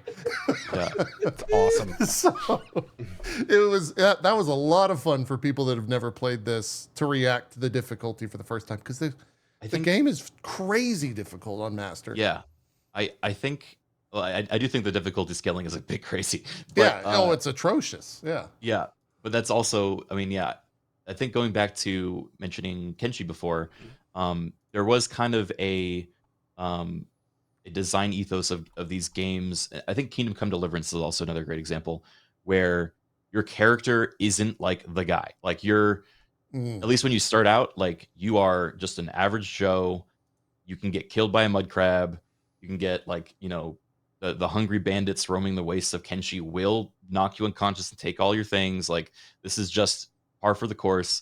And then from this perseverance and like these constant failures, you slowly get to the place of being this like unstoppable, like flying panther that can fly around and knock everyone out in one punch. Yeah. And I think that arc is so satisfying, but games are afraid to have that now. Like they're, you know, you start off and you're already the guy, and like they don't want you to have to go through getting killed by a mud crab because they're afraid that's gonna turn people off. But I think that is like such a unique experience that only games can provide. We don't watch a movie about a guy getting killed by a mud crab because, you know, we don't have time for that arc of them, you know, coming back to become the mud crab themselves, you know. I don't know why I said that, but No, I totally get what you're saying. I totally Yeah. understand what you're saying. Yeah, it's been a lot of fun to see people almost like grappling with the difficulty in all the ways you just said. Most people, I think, myself included, just put it on Adept and were like, it's fine. Because as a kid, I put it on Master and I was the dumbass, stubborn kid. It was like, I'm gonna beat the shit out of this game. And I sat there and died 1,000 times to, I don't know, the most mundane wolf that just chases you down because mobs don't de-aggro in this game. Which is another remnant of the past. That's right. To I watch forgot Burke about Black oh my god, zone you're right, outside and like 30 mobs just come out of nowhere and they're all like there's a troll and a wolf and 2 goblins and a guard from one of the keeps that are just like chasing him across the world, and he's like, what the fuck? Why are they still following me? And meanwhile, I'm just laughing my ass off because of course they're going to do that. You got to take them out. You can't let them follow you. Yeah, it's good stuff. One of the things that I love about Oblivion is just the determination of every character. Everyone is so determined. If they decide you're their enemy, they are going to hunt you down until either you or they are lying in a pool of blood. Like there is no alternative for them. I had little Timmy playing with me. Yeah, and I make little outfits for him. So for the recent streams, I had him be the Adoring Fan. He thinks he's literally the Adoring Fan. So we're playing the game. I did the arena quest line, and at the end you get this character that follows you around with this crazy ice cream hair. Yeah, and he just is like your fan. He doesn't really help in combat, but he's just always there and is just obsessed with you. And so I wrote in the prompt for Timmy when playing this that he literally is the Adoring Fan. And whenever I mention the Adoring Fan, he's like, that's me. And he's like super excited when he's on screen. And then the Adoring Fan will die. And I'm like, oh no, he's dead. And he's like, oh, am I going to come back? And he's like, he really takes it personally. Yeah. As he should. He should. Yeah. So what difficulty are you playing on? Are you playing on the? I'm playing on Adept. I'm not. Okay. Yeah. Which I think is recommended to pretty For much someone everyone. with someone with that many hours in it, you're still like, that master is just too stupid. I mean, Master's crazy, dude. Aren't the variables like it's 1.6 times monster damage to you and you deal 0.6 damage to everyone else or something like that? Yeah, it's like 6 times in both direction punishing. And I think 6 times? Is it not 60%? 60%? 6 times? Yeah, God. I forget the chat I'd will have to tell look it us. up. 6x. Chat is saying 5x and 0.2x. Yeah. Wow. So in both directions, you deal less, and they deal a hell of a lot more. And I think I'm a big believer in like you should be having fun. I mean, yeah, Coke, clearly you are too. You should be having fun in the games you're playing. And I think doing it for a challenge is one thing, but if you're not having fun doing that challenge, then what's the point? Yeah, you'll have to really specifically want that challenge. Like you'll like I'll probably play on that difficulty because I think it will be hilarious how much I will die. Oh yeah. Right? You know, and that's why I will play it, not Dude, not to succeed and do well. One of the funniest playthroughs I saw was Quinn, who was doing a hardcore playthrough, and he would leave the tutorial crypt that you start out in, and a fucking crab or something would aggro him, or he'd go fight a random bandit and just die, like just get obliterated right out of the gate. And like if that's what you're looking for, yeah, the game will definitely do that to you. Gassy Mexican was doing the same thing. And it was funny because everyone is like, yeah, Max, turn the difficulty down if you aren't having fun. I, of course, was that jackass like, well, only a pussy would turn the difficulty down. Complete. I mean, how do you call yourself a gamer after that? What are you doing, Max? And he's like, JP, I'm an adult, and as an adult, I can decide how I have fun. And if I have fun turning the difficulty down, too adept because I don't want to wait. And I'm like, yeah, but you're a pussy adult. He was Wow. just getting more and more upset. So we all do a little trolling. It's It's like, all a that's lot the of last time you JP's get an Ethernet cable out the window, sir. fun. Yeah, then of course Yeah. I start my game and I'm just like, yeah, of course I'm going to play adept. I'm not a fucking idiot. Now, is there like I mean, it's a Bethesda game at heart, you know. So there's probably like sneaky ways around it if you're not like yeah. locked into playing Eventually, like, yes, melee eventually or you will something get like that, like sneaky bow. Like, is that not a like all Stealth roads archer. lead to Stealth stealth archer. archer. To Yeah, stealth yeah, archer. yeah, Yeah, yes. yeah. It forces you to that if you play on that difficulty, Zeke. I think. There are definitely like these kind of min-maxy, like cheesy elements to the game that if you You can still really just know jump the on game, a rock for a lot of melee, right? yeah, you can like Yeah. cheese it with like humping on rocks. You can Yeah. like okay. for example, alchemy is huge in this game. You can also Yeah. make your own spells to like be a self buff for a very specific skill, and then only use that skill or do it right before a fight, and then it's like a temporary kind of stolen power that you can only use each time you fight. It's just that can get very repetitive, I think, if you're relying on that for every single fight. So I prefer to play on adept where I just fly around and feel like Yeah. the So superhero. Feel like the god. I see a couple people in JP's chat and Ko's chat talking about what I always did, like in Morrowind, in Yeah, Oblivion, Morrowind alchemy. Skyrim. I was a conjurer, man. Yeah, I was always a conjurer summoner. That's what my first D&D character, my first long-term Dungeons and Dragon character was a wizard specializing in conjuration. So I was like, oh, I'm playing D&D on a video game. That's what I'm going to do. So yeah. it's Yeah. good to see that I could do that in Oblivion on master difficulty and maybe not have such a bad time. Yeah. Yeah. I think the other thing that I immediately did was the second that I saw those two rats in the tomb when he started out, I immediately went and just crouched and started walking on a wall and was like, guys, I'm gonna eat my food real quick while I level up sneaking and get some free levels. Like, shit like that. Or Yeah. go and find a lock and use like open easy lock constantly so it levels your conjuration, or just like the things that you did and were accepted. Seeing people that are playing this for the first time not doing that, and then hearing that is how everyone plays is like, why the fuck would you do that? Like, what do you like? You don't do that in today's games necessarily. Yeah. So it's been really fun to see that like kind of come back, as well as at least on TikTok, and I've seen it like IGN posted it, and I think a lot of different publications that use video views as a main way to drive revenue, content creators as well. It's like, hey, go here and get this special secret item and this, and it's like, dude, this is a 20-year-old game tip. Like, what? How is this new again? What am I watching? Do you want to get the crazy best enough, sword? It's new to so many people. Oh, it totally Like, is. this It's just so, I mean, mind-blowing for me.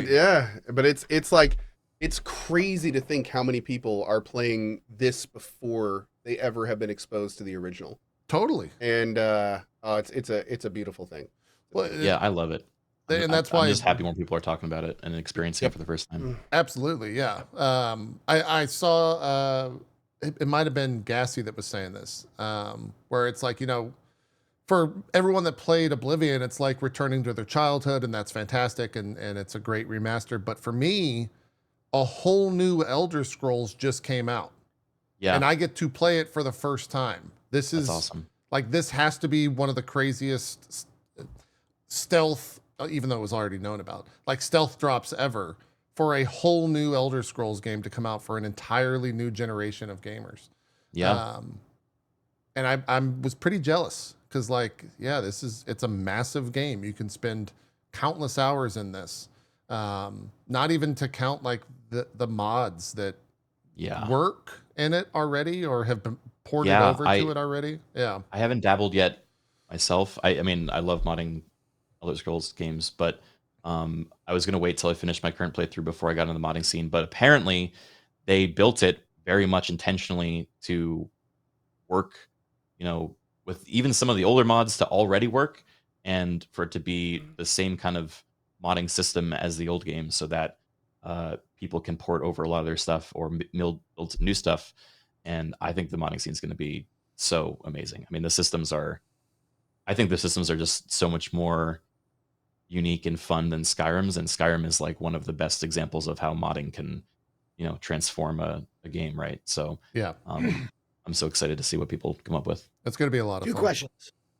Are you still in your first playthrough of Morrowind or of Oblivion Remastered? Yeah, I just hit level 20. I'm doing like the DLC now. Okay. And I've just been mostly doing like side quest stuff like I always do. But yeah, I'm still technically on my first one. Yeah. Okay.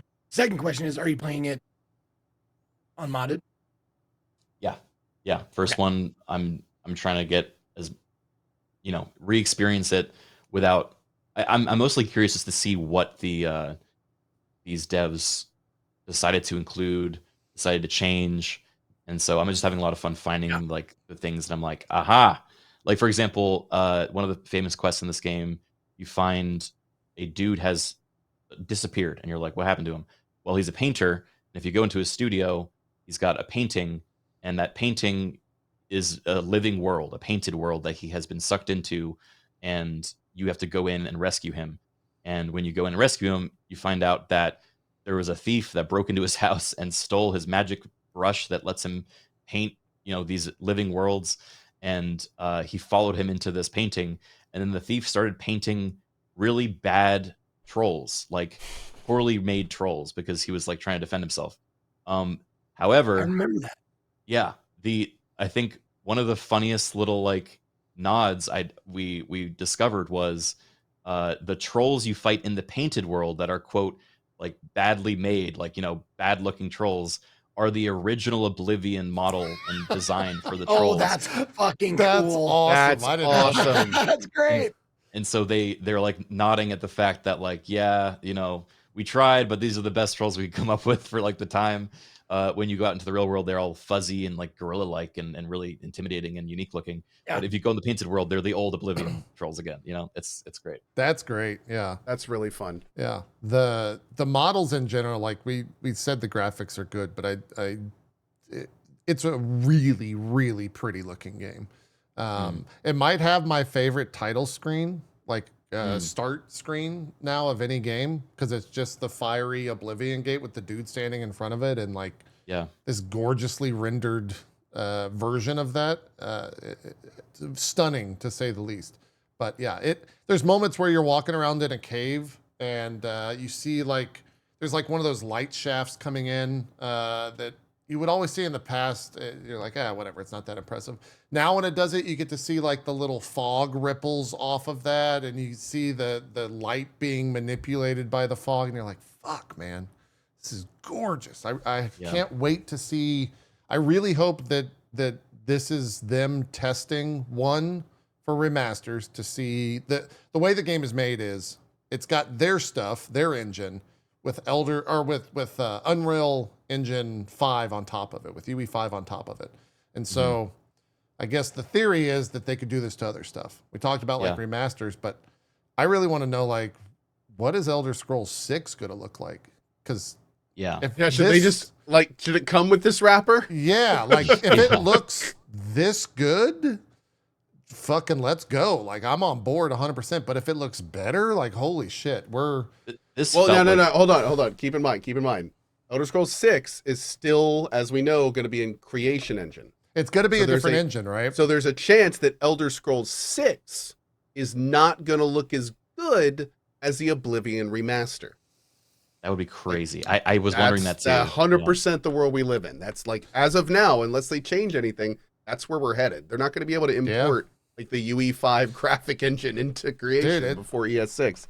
One of the craziest things I saw was, and it's not hard to do. Most people, as long as you have Game Pass, you can boot up Starfield, run around in Starfield for like 5 minutes, and then run around in this game for 5 minutes, and you're like, holy shit! Like Starfield looks like ass. Like what the hell were they doing? That game looks terrible, and it runs a lot worse as well.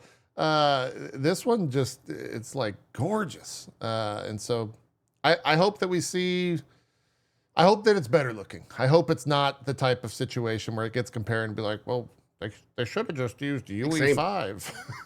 Well, I mean, maybe they're gonna do what they did with Oblivion 2, right? Where they make Maybe. it in Creation Engine and then they add this wrapper of UE5. Yeah.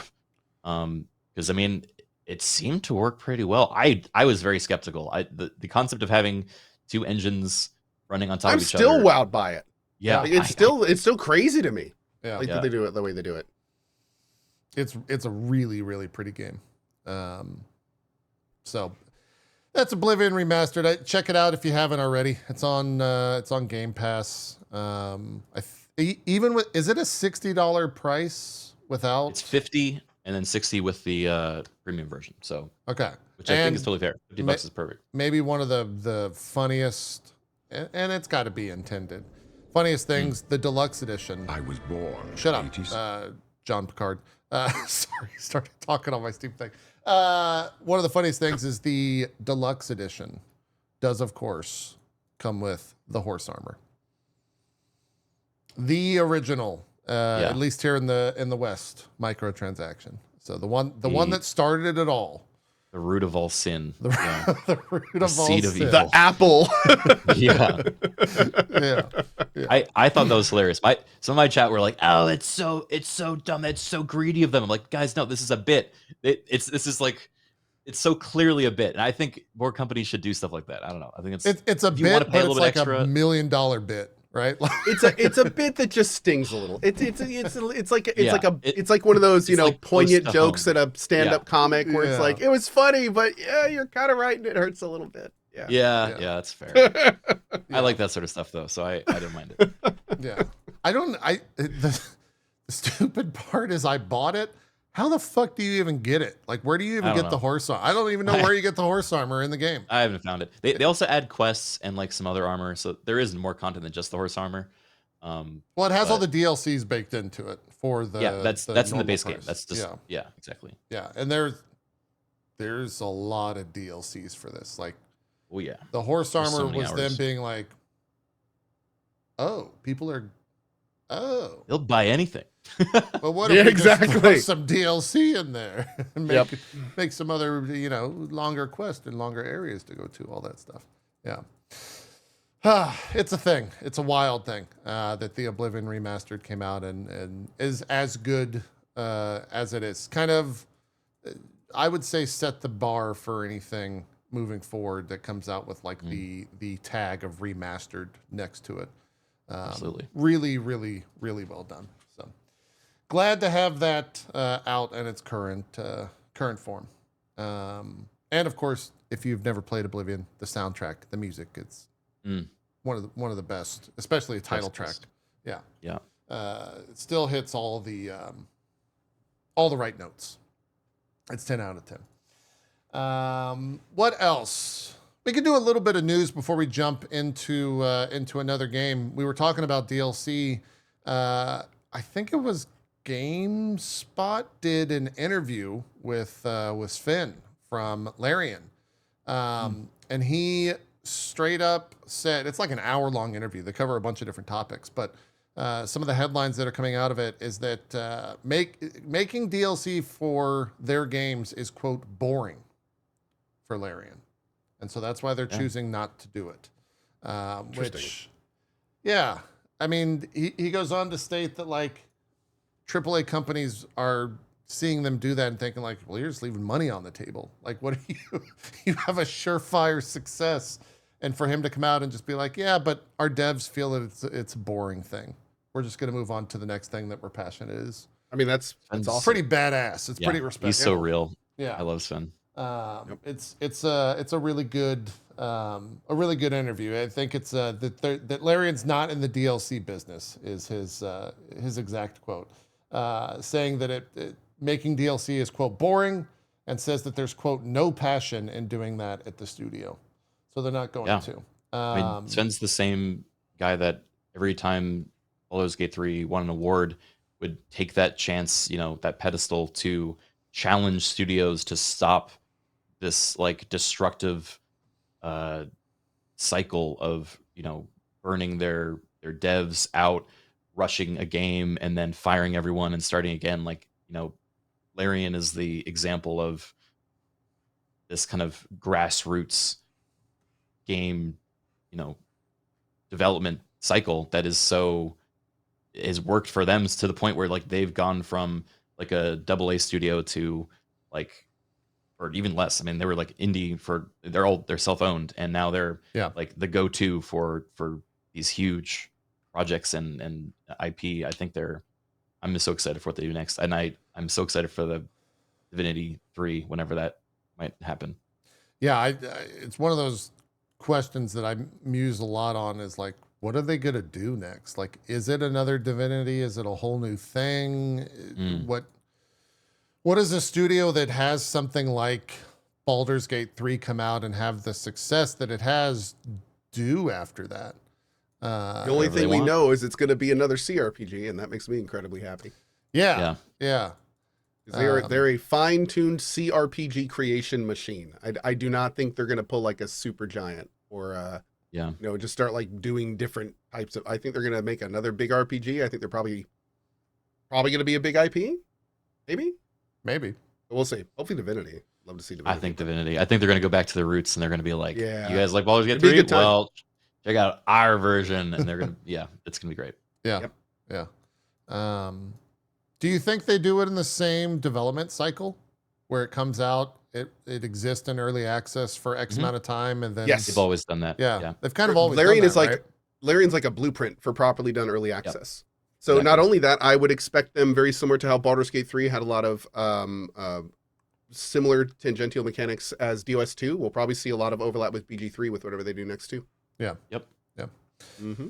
It'll be exciting, regardless of what they do. They'll have all the eyes of the industry on them. That's 100% sure. Can't wait for whatever that looks like. Just kind of going on. Any other news here? Obviously, we still need to talk Expedition 33. That's had a fantastic, almost storybook Sold week. 1 million copies. Yeah, they've done it just insane. Yeah, man. This past week. So we'll get to that in just a second.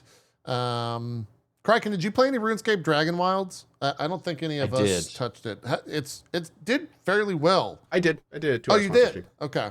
What did you guys think? Did you guys like it? Is it fine?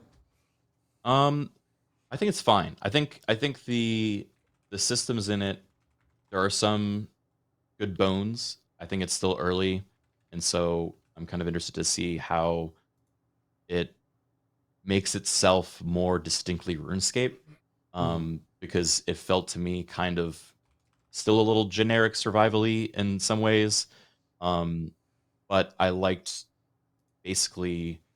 My favorite part of it was being able to use magic in, like mundane ways, right? Like cutting down trees and mining rocks. And that felt very like high fantasy and kind of fun. But and like, the dragon was cool. So I don't know. I'm hopeful, but I think it still needs a little bit of time in the oven for me, at least, to stand up against like a Valheim or the other survival games out there that have already had so much love and time. Yeah. Cohen, anything on your end about old RuneScape Dragonwilds? Weirdly enough, like I've never played original RuneScape, so for me, I was calling this Runeheim because that's basically it kind of felt how Enshrouded was taking the Valheim blueprint and taking it in the more kind of gamified version where you know exactly what you need to do, where to go, that kind of thing. I feel like this is doing a similar thing where it's taking the Valheim blueprint and it's kind of tailoring it to its own world and systems. I enjoyed everything that I played. This is one of those games that I know that I'll pretty much assuredly be doing a big run of as soon as it comes out, maybe even before then. If I had more time right now, I'd probably still be playing it, but it had all the pieces that I like, and it seemed to be going in a direction that was really cool. It was just early access. So it got a lot of dev time left, got a lot of things it needs to do, but some impressive early game QOL for a game of this type, which was nice. Like same item sorting and things of that nature, but we'll be watching it closely as it continues to develop. Yeah. Nothing really to stand out right now. I did like what Criken mentioned. It was cool to like send out the axe to cut down a bunch of trees and stuff. That stuff was fun. But like the meta of, you know, go find dragons and kill them, it's exact same as like Valheim, go find bosses and kill them. So we'll have to see how it kind of fingerprints itself and what it's really going to add to the genre. Yeah. Yep. I hadn't heard about this before you guys mentioned it today, and I mean, it looks good. Looks real good, man. Zeke, there's only like super good, man. I don't know. Is it? Do I wait till it's all the way done? There's only like 15 hours of stuff to do right now. There's not a huge amount to do. So it like this is an actual situation where you're just fine waiting. If as a Valheim enjoyer, like I know you are, you will most likely really enjoy this, but I would definitely say wait until there's more. Yep. Well, okay. No, I've been looking for a game like Valheim to take up my time, you know, just to turn off my brain and just gather shit and do shit. But it has to be a certain like way. I don't know. Like Valheim did it. Like there's certain games that have done it, like Valheim V Rising, to a lesser extent, like the Forest V Rising tomorrow and shit like that. Yeah, man. Yep. Yeah, there's a new V Rising update. Big V Rising update really? tomorrow, man. Yep. New zone, new bosses, 3 new weapon types, like all sorts of stuff. The weapons, I love the weapon design in V Rising. My kid Rowan is super excited for it. We're gonna start the world and everything. Nice. Oh, nice. Nice. That's awesome. You guys play together, like with your kids? That's sweet. Yep. Oh yeah. He's got his own little part. It's kind of fucked up. He's got like his working own on my co-op. MMO group. Yeah. Yep. It's Been messed working up. on it. It's messed up. He spawned a bunch of friends. That's how that works. Oh, dude, life hacks. Just spawn your own friend. Dude, it's Exactly. great. Exactly. Yeah. Dune Awakening did like If they don't want to be your friend, you ground them. Oh, That's you fun. will play the new V Rising update with me. Oh, my Daddy, God. okay, Daddy needs to go work. I want 500 gold when I come up. Okay. You know, know we're you kind of want- low on copper. You want dinner. Daddy wants 500 gold. God damn it. That's We how can we get work out canceled right something there. here. Co's doing great idea. child labor in his fucking video. We call it chores in this household. Oh, Thank you. Okay. All right. Come on now. Yeah. Yeah, the God. allowance is paid in-game like items instead. Jeez. What Roblox money? But that again, Oh, different discussion. Yeah, same thing. Yeah, Actually Jeez. happened. that's great. Dune Awakening did like a creator period. It was basically, hey, we're gonna pay a bunch of content creators to show this off. On Friday, Criken and I were both sponsored for it. Before we dive into it, but yeah, what do you think, Criken? I thought it was fine. Like I'm not the biggest Dune fan. I don't know where you fall in the fandom of Dune, but for me, it was just kind of like they suck what out of them to turn into water? Like I was learning all this shit. I was learning all this shit about the Dune world because I haven't seen. That the is a second crazy one. way to learn when like the first thing you craft is a An corpse blood exsanguinator. extraction tool, and you're like, oh, Yeah, exsanguination tool to go and suck Yeah. the blood out of the people that you're killing. Then Oh, I go didn't know turn this was about vampires. That's fun. It was a weird one. Yeah. I basically made a vampire without realizing that was what I was going to be doing, and I was loving it. I just was role playing as Count Orlok from Nosferatu, and yeah, it was a delight. I would say I'm a Doom fan. I haven't read the books.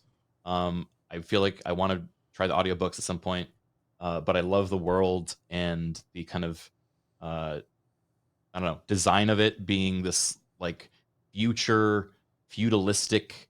So it has elements that feel like an old fantasy, world, but with these futuristic designs and systems and technology that is really Firefly original. vibes. Yeah, and I love it. So I like the movies a lot, and I'm also a big fan of Funcom, which is the developer of this game, because they made Conan Exiles, which I think is one of the goofiest like survival not an MMO, but survival server game. That was things Age of out there. Conan. Yeah, Age of Conan was their MMO. Age of Conan was Funcom's MMO that they made 15, 20 years ago. Yeah, I had a guild in that game. Yep. That might have been God, one I of the didn't first know times about I that ever lore. met Co, actually, Oh, yeah. through Yeah, it's Elohim, Crazy. because there was something about There was like a collision. What was the weird thing? You could put like a horse in the middle of a path and people couldn't walk past it or something. There was all sorts of ridiculous stuff. The thing that I love most about it is I played a necromancer class, and you could start casting a spell on somebody that was channeled, and they could run out of your view and it would keep going. So in PvP, you just like jump out, cast your big spell, then just jump behind the wall. And they didn't patch it for like a month and a half. Yeah, they were really bad about patching. Oh, it was wonderful. Yeah. I mean, it was terrible. I played the totem class to where you could stack one totem with like 500 totems, and then people would just walk by and immediately die. Yeah, there was so much broken shit in that game. That's awesome. 1 second, my cat has some tape stuck to it. I'll be right back. Happens. Classic. Yeah, but we're not talking about that. We're talking about Conan Exiles, which is their survivor game of recent times, not in the past 2 decades. Yeah. And there's a lot of similarities between Conan Exiles and Dune Awakening, but they're all good ones, in my opinion. I love the climbing system they have, which is the same. The only thing they're missing is the big dong sliders. In Conan Exiles, your character can be nude, and you could have a big old dong flopping in the wind. Yeah. Or a really tiny one and big balls, which is what I did for my character, and that was really fun. And you don't get that with Dune Awakening, unfortunately. At least not yet. I don't know. Maybe. Yeah, maybe they'll change in the future. But I thought the systems they had that were Dune specific were really clever and really like unique, and the systems that were like their classic survival stuff just worked fine. So yeah, I had a lot of fun with it, and I'm definitely looking forward to playing it when it really comes out. Yeah. Sorry, did you say dong slider? Oh yeah. Yes, There's no dong slider in this, unfortunately. Oh, unfortunately, yeah. I know. Sorry. I really enjoyed the worm stuff. I thought that like it's cool that you can't, just like in Dune, you can't be on the sand for too long because there's like basically a meter of the worm spawning in and attacking you, and it's pretty generous. They have it's pretty scripted where it's like you get 2 warnings of the sandworm kind of just popping up in the middle of the desert, and then if you're still out there after that long, it just destroys you. And it's not a death. They actually take your backpack. You lose everything in your bags in the current rendition of the game. So there's like some real permanency to it, which is fun. I hope they keep that, or at least have it as like a toggle or something in the servers that's on by default. I was a big fan. So we were playing at the same time, and we were in the same area. Yeah. And our base was basically in what we called like the worm feeding trough, because all around us was a big like desert. Yeah. And at all hours of the night, we would just hear this worm breaching and killing some poor innocent player. I think we saw them killing you and Bruce multiple times. Well, yeah, we were trying to understand the gameplay areas or aspects of it. Yeah. And Bruce was just running around naked. He got grabbed. Did you guys ever get grabbed by this? Not by that, no. So the ship, when it has its spotlight out in the on the desert, it's scanning, right? And if it scans you, it freezes you with like whatever the Dune technology is. And then 4, I want to say Harkonnens like spawn in on you and start fighting you. Cool. And so they've got like some other, I guess, elements to it, which is a lot of fun. Just to see how this is me watching. So it's actually tracking Bruce out there. And I've got like my binoculars out. And this is him dying to the worm. Wow, he really got everything happening to him at once. Yeah, he had a bad time. He's dead right there. You don't really see any server spam or anything, but yeah, he died. We had this, the final moment of me playing this, we were trying to go to the next zone, and we were crossing the desert via these bikes that we built, or we found. And so one of our bikes was in good quality, and then Strippin and I had the bad quality bikes. Okay. And we were just kind of casually driving, because the worm had always been, like you said, like you get a warning when the worm's coming, and you're like, all right, just don't be over there. Easy enough. But in our situation, the worm breached, and then it went away for a second, and then it just came out of nowhere at this maximum velocity and managed to scoop up Strippin right in front of me. And as I'm panicking, like he's screaming, and we had just agreed literally 10 seconds earlier that if we're eaten by the worm, we're permaing, like we're out. Yeah. And so he 10 seconds later gets eaten by a worm. He's gone. Like we're panicking. I'm trying to get my bike back, but I'm realizing as I'm pulling away that I'm just not fast enough. And there was just like this acceptance I felt, like in my heart sinking as I see this worm coming up again and heading right for me. And I knew there was nowhere I could move in time that would get me out of the way. And it ate us. Yep. In bikes and all, just like took your. instantly. That's what it did to me as well. That's how I went out. Yeah. I feel like that's what everyone did, is made their bike and then when got Yeah. eaten by the worm, and then they ended their stream. Yeah. Couple of questions. Probably actually just one. What is like the motivation in the game? Not to get you acting schmacking, but like, do you have like a goal that There's you're, a story, that you're trying actually. to do? Yeah. So Yeah. Okay. go ahead, Criken. I actually saw this at Summer Games Fest in LA last summer, and they explained a bit more of the story there. But this was done. They consulted with the estate of the original author. I can look up his name. Or check and tell me his name. Frank Herbert. Thank you. And so the Herbert estate consulted on the story to make sure that it wasn't like going to, make a mockery of the like the original books, of course. And they came up with a really kind of graceful solution. If you know anything about the Dune franchise, it's kind of set in stone. There's like this guy, Paul Atreides. Because of him, all these things kick off, and he's kind of the central point of the entire story.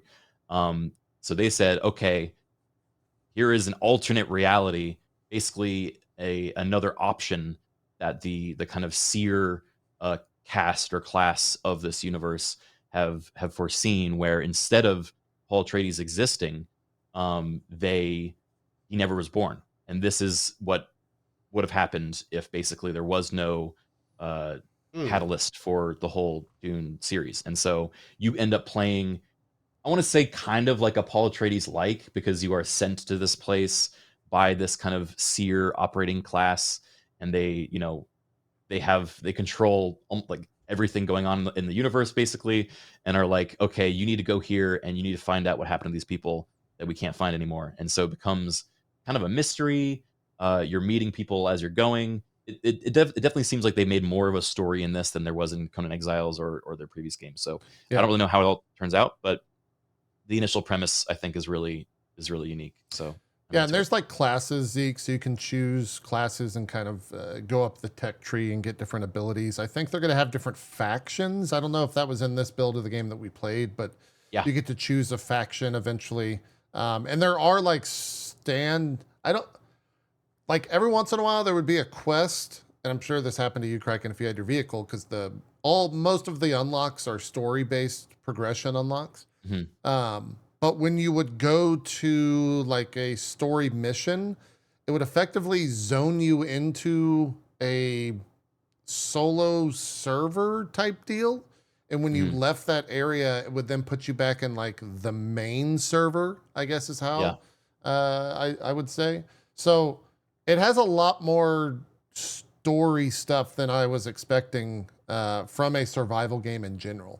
Like most of the time, survival games are like, yep, shit sucks, you got to survive, go craft some stuff. And that's the survival game. And you're like, great, yeah, I'm going to go craft a ton of stuff. This one's like introducing you to different characters. There's faction. There's like neutral NPC traders. There's PvE areas to where you can't actually fight other players, but there are areas to where you can PvP. So it seems there's a lot of structure going in on this that I think will be a lot more fun than just your average building stuff. Mm-hmm. I'm guessing you play as like either a Fremen or a Fremen friendly character. John Dune. John Dune, yeah. Well, no, so like you start off and kind of the neutral is, I think a neutral character is a Fremen. And then you play whatever the soldiers I just killed. I think that's a faction. Maybe I think you can play as them. It's all on the website. You choose a house and everything, right? You can either ally with the Atreides house or the that's what it is. Harkonnen house. And okay. Oh and shit! Okay. based on which ones you kind of do quests for, essentially, So it's you like unlock. factions. Yeah, they're like factions, and they're basically having a constant war. And based on which ones you're helping, you earn rep with, and that unlocks like different building things. I know there's like different style like builds you can make. So you can make like a Harkonnen Oh. looking base or like an Atreides looking base, and they all have like unique stuff that you unlock based on your rep with them. So Cool. Okay. yeah, there's a lot of systems that are in here that I'm curious to see when they're fully Fleshed released. out. The really cool part that I have no idea how it's going to work. I know they have this like deep desert system where kind of like as you said, JP, there's like these private server elements, like story elements. There's like these kind of safe spaces in the desert when it comes to PvE versus PvP. And then if you want the rare resources, you actually have to fly into the deep desert. Wow. And the deep desert is like PvP only. It's like 6 times the size of this map. It's like big. That's and awesome. It wipes every month. So basically people can build there, they can harvest there, they can fight there. But when the big sands roll through, it like wipes it all out. So Oh wow, that's also awesome. this is all information they told me like last summer. So I don't know how much of this is still true, but at least this is what I was told, and it sounds sick. So Yeah. So that's super interesting because you don't really like pick a server, do you? No, you do. You We do picked pick a server. Yeah, we picked the Oh, server. interesting. There wasn't like a mega I definitely server. went to one of those things a while ago, and they said they weren't going to do that. So they were going to auto do it, and then you could just like join friends. So how many servers were there? Out of curiosity, what was it called? 6, I think, is what we Yeah. had, and they were like Did it say how many players were on the servers? no. I've said population low, medium, high. So Yeah. Medium, high. I don't really know. I want to say there's a lot though. Okay. Like we ran into at least 20 to 30 different people when we were playing Coast, so it Cool. Okay. seems pretty busy. And there was How long did you play? I played 2 hours. Criken, I think you went a little bit longer. Yeah, I think we did like 4. Yeah. And you said you ran into 20 or 30 people? Yeah. I thought this was supposed to be like MMO-y. Nah. It's more survival MMO. Yeah, I'd say it's more MMO-y. survivally, and then you Oh. because I mean in Dune, like it would be kind of weird in Dune if there was like packed with people all the time because it feels more like you're out. I completely agree with you. Waste. Yeah. Which is why it was weird when they were using the words MMO to describe it. I do think was that's like, kind of a mislabel. Yeah. I don't know. Okay. So it's more like Destiny. Yeah, kind of. Where it's like I you're guess. people are phasing in and out. You're coming across them while you're doing your stuff. Yeah. Okay. Yeah, I think it's similar vibes. MMO light. It might be a little more Chat's saying. persistent. Yeah, because like you can like JP had a base in this server. We had a base in this server. We were like persistently, in the same space, and we could have like raided each other or whatever. Yeah. So yeah, there's definitely like, elements of that. But Cool. I don't know. We'll see what the final version is. Yeah.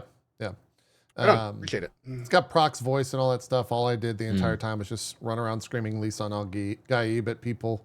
I mean, as Right. you do. They love that. Yeah, it was really good. Is not canon in this universe, as I just described, and I yelled at you when you came and yelled at I was me. gonna say, there's no Lisa Al-Gaib. There's no voice. Exactly. The from legend- stars. Excuse There's me. no Are there none of that. not The are legend there no still exists. fictional writers or soothsayers or oracles? Yeah, Come on the now. legend Come on. still the legend exists. of Muad'Dib. Of Lisan the legend still al- No, exists in this but universe? according to the chat, the Fremen are actually the mystery, Yeah. right? They're missing. They're gone. Right. So there's no So they- legends that they know of. I Oh, would imagine. okay. Yeah, we wouldn't know the Fremen Except the legends because legend of the Fremen, which was come up by somebody. I mean, That's come on, true. man. Where you at? Yeah, you're right. I know. Yeah. That was Yeah. reductive of That me. was really fun. So I just did a nerd question for Uh-huh. you guys that played it.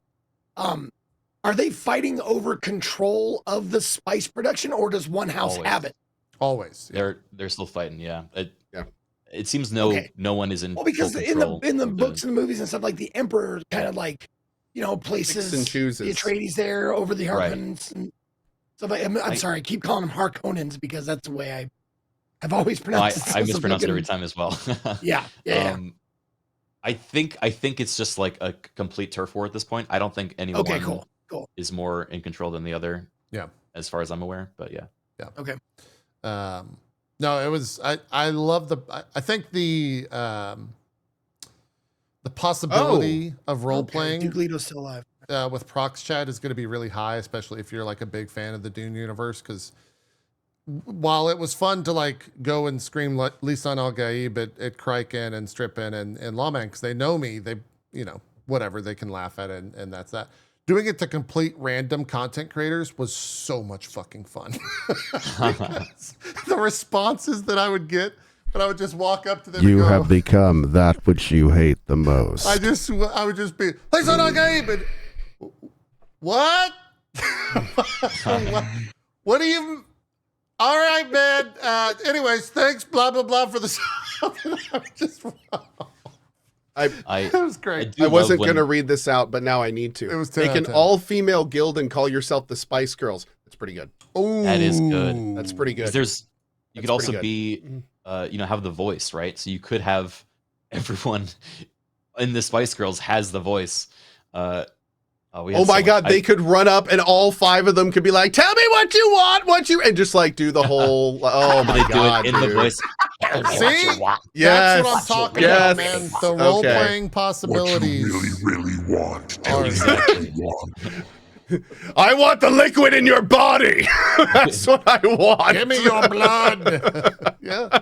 I do great. think the role playing is going to be so much fun. It's going to be and the best, dude. I'm Yeah. looking forward to that. Well, Yeah, one of the classes you get is like Bene Gesserit Acolyte. Bene Gesserits. Oh, okay. And so Okay. like Oh, you I mean- have this so you can be a dash wizard, ability. sort Yeah. of. yeah. Sort of. Yeah, I have this like super dash ability, and so I thought I was all fucking unique and fancy when I walked over to Criken and Stripping to them, and they're like, "No, we can do that too, you dweeb." Oh, Right next to me. No, to answer chat, I have not played this yet, but I'm absolutely going to play this. I play all the Funcom stuff eventually. The thing is, though, what I've learned about Funcom over the years with everything, ever since Anarchy Online, is generally Funcom games release a bit uncooked, and then when they come out, they tend to work their ass off for about 3 to 6 months, and the game like becomes something different in that time. We've seen that happen over and over again. So I'm not probably going to do too much of like the pre stuff. I'm going to do release at least a little bit, but we may do like our big run a little bit later. Yeah, we'll see. Yeah. But it looks cool. I mean, I like a lot of the stuff they're doing on it. It does look very Age of Conan or Age of Conan?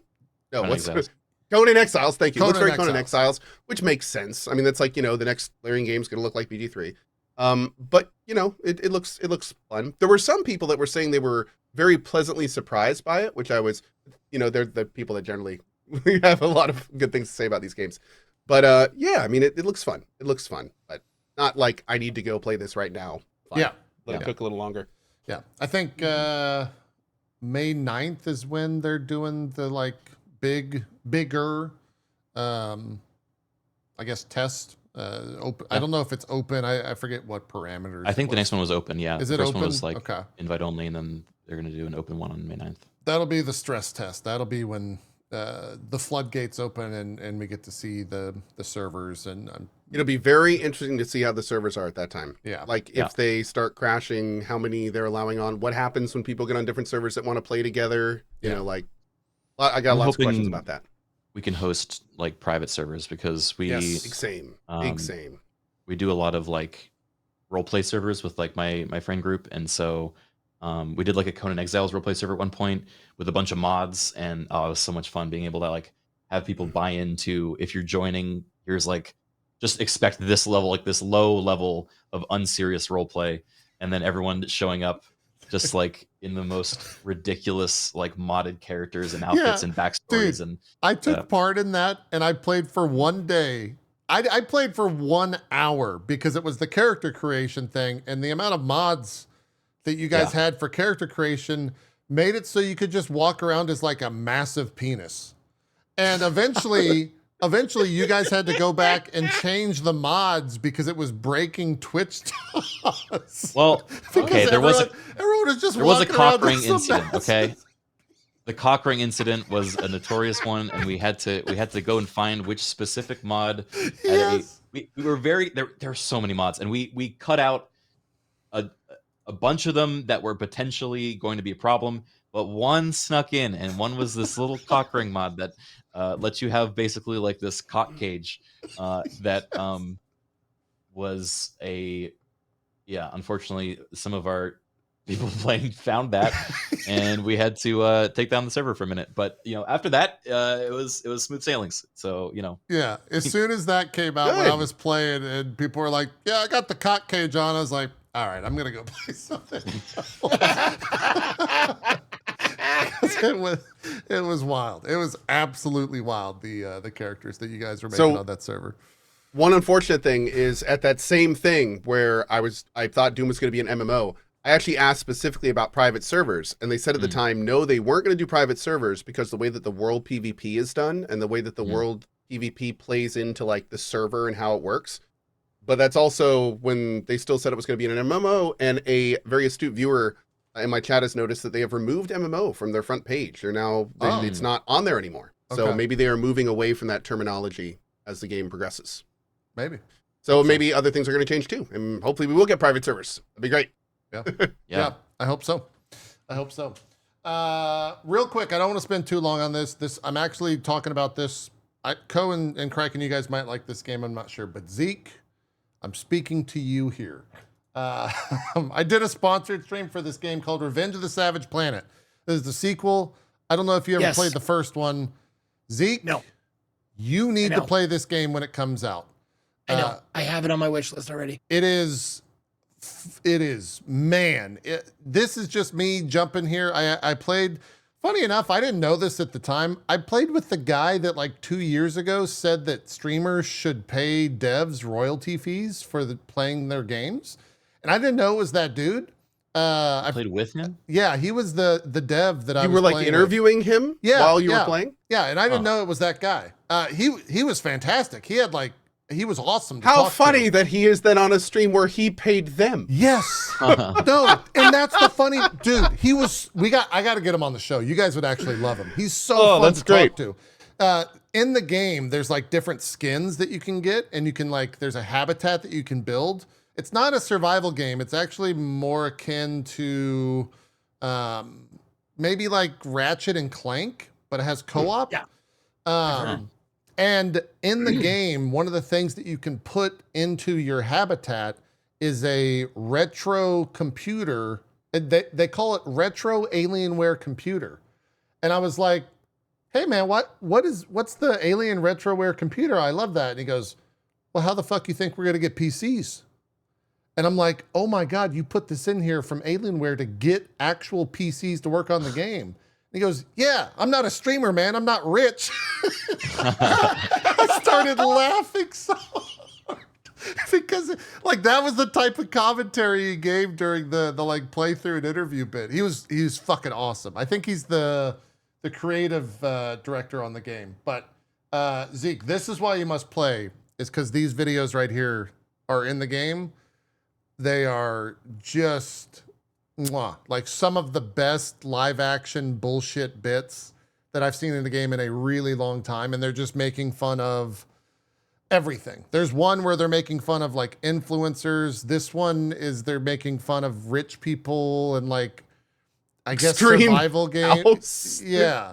Oh, that looks amazing. And it's just absolute bullshit throughout the entire game. It's also gorgeous. I think they said they have, I want to say it's like a 30-person dev team, but they're all from AAA, like Ubisoft. There were people that worked on like Brother at Arms? No. What was the old Army of Two? Army of Two. They worked on Army of Two. Whoa. All those games were awesome. They said that the guy that worked on like early Sims and how Sims works, like The Sims, is on their team. The guy that designed the combat in like Assassin's Creed 3, just like crazy pedigree that exists at this studio. And then they got all of these from Fiverr. They outsourced all of these videos from Fiverr. And that is how they came up with all of this stuff. They gave them like loose ideas and just made, there's a burger called the Squirt Burger.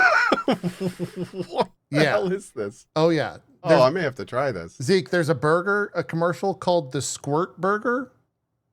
And he was like, yeah, we had an entire meeting about RB ratings because obviously people didn't, that's very sexual. And so we had to like kind of edit the video. I'm like, what is this interview? Like, what am I talking to you about right now? They had to. The wildest dev. They almost this got is like- dinged on this shit looks CSRB by like the the- squirt burger. Yeah. Oh. Wow. It looks like like Devolver Digital showcase stuff. Yes. It does. Yep. It's great. Sounds Yeah. very It's similar. fantastic. Yeah. No, once someone came into my chat one day and was like, JB is playing this game that you have to look at. And I'm like, okay. Yeah. And I, on a whim, I went and looked at it. I was like, okay. And then I looked, it's coming out May 8th. Yep. So With 3-day early well, you got- access. Yeah. you got sponsored to play this, right? Yeah. It wasn't. I don't know why they. I'm glad they did because I had a fantastic time. But this is like a food thing, and so it's my just like God. eat this thing, and then it fills your stomach. Flavor Center. Yeah. Wow. It's awesome. And the game's fun. I had a great time like playing it, just walking around. It's got co-op and all that stuff. But the videos were definitely like the highlight of it all. This is. I kind of don't want to look at it. I kind of don't want to watch it. Yeah, I know. wanna, I was kind of the same way. This is like No. the influencer that they wanna have in the spoil it. game, and like that whole thing's in there. And then there's the actual game, which is awesome. It's got different elements, kind of a little bit of like a collectathon, but there's also a progression tree. There's 5 different planets. Is this the next Astrobot? No, I don't think it's the next Astrobot by any means. the next Astro Glide. I wouldn't call it a platformer. It has it's very Ratchet and Clank. There's different weapons. There's how they interact with that. The beginning of the game, like the creatures are very funny looking and very cute. And you just like, I don't know if I can get to one quickly. You can absolutely destroy them. Like these creatures, when you get close to them, they start to like cower in fear. And you're like, oh, that's so cute. And then you like kick them against a wall and they explode and their eyes roll around. It's my just God. like animation wise, it's all incredibly well done. Very much like AAA level animation effort to it. I don't know if they call themselves indie at the studio, but it's everything but from like the polish on it. So Zeke, you got to check it out. If this interests you, for anyone else, definitely check it out. I was sponsored to play it. Keep that in mind. But if you want to go watch the VOD, you can. Raccoon Logic Studios Yes. is the Raccoon publisher, Logic. self-published, I guess. Yeah. Oh, What a great self-published. name. That's great. Yeah. I'll definitely check it out. we gotta have that dev on to talk to. He is just an absolute blast. He was super off the cuff. He said some very insightful things, and the fact they were talking about, they have a bunch of skins. I mean, like a ton of different skins that you can go and unlock. And he said that because they're releasing the game in China. And so he kept saying the word legally distinct all throughout the interview. And I was like, why do you keep, like, what's this whole deal with like legally distinct? Why is that on your mind? And he goes, well, you see this skin, blah, blah, blah. And it's like, yeah.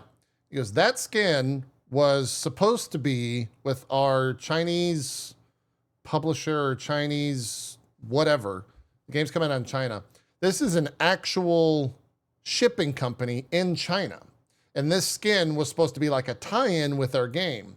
However, at the very last minute, the deal fell through, but we kept the skin. And so that's why it's called the skin itself is legally distinct delivery person. Industries. Yeah, there you go. Yeah. Something like that. So, That's great. like That's for him to fantastic. just be that frank with everything, I was like, you're awesome, man. This is fucking great.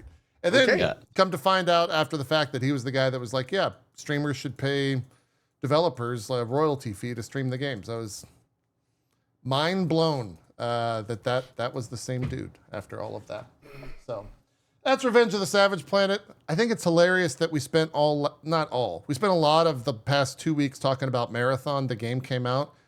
I didn't even fucking play it. Oh, it's out now? No, Well, the preview, creator early preview. preview is out. I got access to it, and like I saw Shroud and Lyric play it. I think Shroud's been playing it a lot this past week. Lyric did like 2 rounds, and he was like, I'm good. It's not doing anything special. Like it's whatever. And I think the general consensus from most people that watched all those streams are like, meh, it's not that exciting. They kind of got crushed by, I think, Oblivion and Expedition 33 this week in terms of the news cycle. And definitely Blueprints just crushed them. Yeah, let's talk I was Blueprints. just- Blueprints. I was waiting to talk about Blueprints. Okay, Blueprints so is still taking up my fucking life. Like I was like, okay, let me just say my piece, Criken, and then you can have the spotlight. But Go for it. I'm in a part. I don't know if you guys have reached that part of Blueprints where it's just like, okay, I want to clean up all the trophies that I can, and then you realize how, now without any spoilers, what kind of RNG nightmare bullshit you have to go through to get some of those fucking trophies. Now, I am begging you. Let's see. Okay, I just want to make sure I get the dev's name right. Okay, Dogubomb. I am begging you, Dogubomb. Please put a quick restart something in your fucking game, please. Please. Don't make me a alt quick F4 run and reopen restart. it. Oh, okay. No, it's just like something like that where I don't have to like, because, okay. Okay, I'm going to put my hand up for one. It's not even mine. It's a trophy that you can get. You can look, you can see it. One of the trophies you can get in the game is you have to do a full run in one day on the first day. Okay? Okay. In order to do that, you have to get either super lucky on your very first run or keep resetting until you get that perfect run. So you pull the RNG, sure. Exactly. It's very RNG dependent. Now, in order to do that, you have to like Alt F4 or whatever because if you call a day, it goes to day 2 and you can't do it. Mm-hmm. So you have to close the fucking game, reopen it, and they have that goddamn opener that's like Raw Fury, Dogu Bomb. Do you want to start a new game? And you're just like, I am trying to get this fucking trophy. And you are wasting literal minutes of my life every time for an attempt. So that's my piece. I'm done. Okay. Fair enough. Wow. There you go. That's fair. Yeah. That honestly was my biggest issue with Blueprints. If I had any issues, it was that everything was like you said, the slow zoom in, the even walking around felt slow. Tomato actually said that he used cheat engine, which is like Speed it up. to speed it up, and I was like, I really wish. Like, maybe I would enjoy the game actually more if I went and did the cheat engine speed up thing. Because it is a very slow thing, like you said, Zeke, to get into. And operate and like move around in. And that's why when he was like, yeah, I did everything in like 22 hours. I was like, what the how? That's like what most people are saying for just to finish a run was 22 hours. He said, wait. He said what? He said he did everything after 22 In hours. 22 hours? Yeah. In Blueprints? Yeah. That's No, what he he didn't. said. And that's No, why he I was didn't. like, I don't know if he did everything, but No. if he sped it up, he definitely cut a lot of time off, though. I could see how each run that would. No, build he up. literally didn't. I promise you he didn't. Okay. I promise you. Yeah. Anyways, yeah, that's Criken. We've talked about it at length. For the record, I'm at hour 70 and the game just opened up. It opened up again. Okay. It opened up again for Co at 70 hours. Yep. Yeah. So wait, what? 57. Okay, I'm not playing it. So Wait, spoilers. I'm on day are- like 140 or something. Now I'm curious. How long are you going to keep? What's the end, Co? Is there an end? As long as it stops. I mean, when it stops giving me puzzles, it's not procedural. So Okay. I mean, there's a finite amount of puzzles in this game. So you're saying 70 I- hours in, still I getting think- puzzles? Yeah. I am at 70-ish hours in, and I just got up. This is not a spoiler because I mean the game is about reveals. I just got up to a major reveal that opened up a puzzle that is going to take me at least 3 to 6 hours to set up. And then once I set it up, I'm going to need to figure out what I'm figuring out and then try to figure it out. I downloaded Got it. Photoshop for it. What Oh, is shit. that? And I learned, I had to learn like Photoshop for the first hour of my stream today. What do so you I could mean do it by properly. learn? What specifically are you piecing needed- together screenshots? I'm having to create a guide for myself that involves lots and lots of information that I am gaining as I'm playing, while also making a map. Oh man, you're off the fucking deep end. you're The kids call it cooked. you're swimming in it, man. Holy shit. Yes. Yeah. Okay. Was paint enough? No. I had to actually download I bought Photoshop. I'm literally go watch the first hour of my stream today. I Man. sat there, I'm like, what's a keybind for text? Okay. All right, what's zoom? Okay. Like I'm sitting there like learning how to do it. Yeah, it was He's gone. He's gone. Yeah, he's No, gone. it's. But it's, I'm going to say this. It's one of the most rewarding games I've ever played. Mhm. The game is amazing. Absolutely. The game's absolutely amazing. And what's also absolutely amazing, I'm up to the point in the game where like very few people are. So like there's not really a lot of spoiling going on at all. Yeah. Everyone's kind of collaboratively trying to figure out what the hell's going on. I do think, from what I understand, I'm getting close to the point, which apparently I'm getting close to the point where no one knows how to continue in the game. Nice. Okay. So I still have like I said, I still got 3 to 6 hours to set up the puzzle I'm doing, and then I have to solve this puzzle, and there may be more big puzzles after that, but like it's wild. It's wild, but it's so much fun. But it's wild. Yeah. Wow. Criken, go. Hurry. He stopped. Go. You're on. Okay. Yeah, I love Blueprints for a lot of reasons, but I think the way different players have found satisfaction from it, and it's like appealed to people of all like backgrounds. You know, I've friends that one of my close our old friends like only plays Baldur's Gate 3. Like she loves Baldur's Gate 3. She's replayed it like 100 times. She only wants to play games that are like Baldur's Gate 3.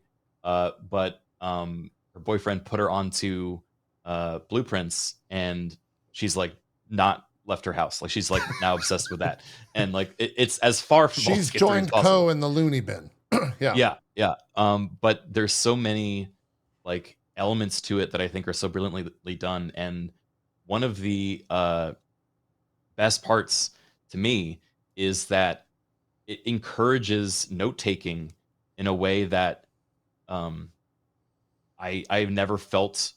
I mean, I'm terrible at taking notes. Even like through all of school, I never took notes. Yeah. I would just kind of wing it. I would listen. Okay, I have an idea what this is. Great. I hated taking notes, and I never did. But I'm totally fine with it. In fact, I love it for Blueprints. I have friends that Well went said. out and bought like little notebooks, like these cute little notebooks, so that they can document their whole. Yes, yeah, right Yeah. there. Like the fact that from playing this game, you have now this like little piece, like this little memory book of all these puzzles, these like different thoughts you've had that, oh, this might be relevant later. And I think that it's so special, and it's so rare that a game inspires me to feel that way, let alone like so many different people of different, styles of players, right? Yeah. I have a question, Criken. Are you doing it like all on your own? Are you allowing audience help? Are you allowing like, do you look up stuff? Because I got to a point where it was very much just hard stuck on this room or whatever. And I was just like, I am not seeing this. And then I looked it up and I went, I would never have seen that. There is no fucking way I would have ever made that connection. Oh God, I gotta hear which one it is now. I'm super curious. No, it was something that got revealed like hours and hours later. A little bit of help with that Was one it the thing. gallery? Yes, Yeah. Oh yeah, no, that was yes. The Okay, gallery's- yes. It's messed up. that was That's- bull and shit. That gallery was tough, dude. Every one of those in the gallery was pretty tough. Yeah. I've done it pretty exclusively on my own. I will ask like I don't accept backseating. The only time I was okay with it was from like my mods and VIPs giving me a little bit of hints at the gallery for like, first letter maybe, and then I would like use that to figure out the rest. But we were in emote only mode. We were like, being very. I was trying my best to actually figure it out. However, going back to Timmy from earlier, the little AI friend, when I was playing through Blueprints, I started having him listening in through my my playthrough. And whenever we get to a puzzle that I think an AI could solve, I would describe it to him and then have him logic it out. And maybe my favorite clip ever of this little guy was him at the logic puzzle. Like the 3 boxes where one's telling truth, one's telling lies. Oh my God, that'd be so useful for that. Well, you'd think so, but when you it's one thing to have an AI try to solve it for you, and it's another thing to have an AI that thinks he's your little brother solve it for you, because I recommend I'll post the clip for you guys to look at, but basically he picks up the box and it's the wrong box, and I'm like, oh, okay, well, that's too bad. Can you explain the logic of why you picked this box? And he's like, okay, and then he went and perfectly explains why the right box was the blue box, and he picked the white box. And at the end, I'm like, okay, well then why did you pick the white box? And he just goes, I got excited and guessed.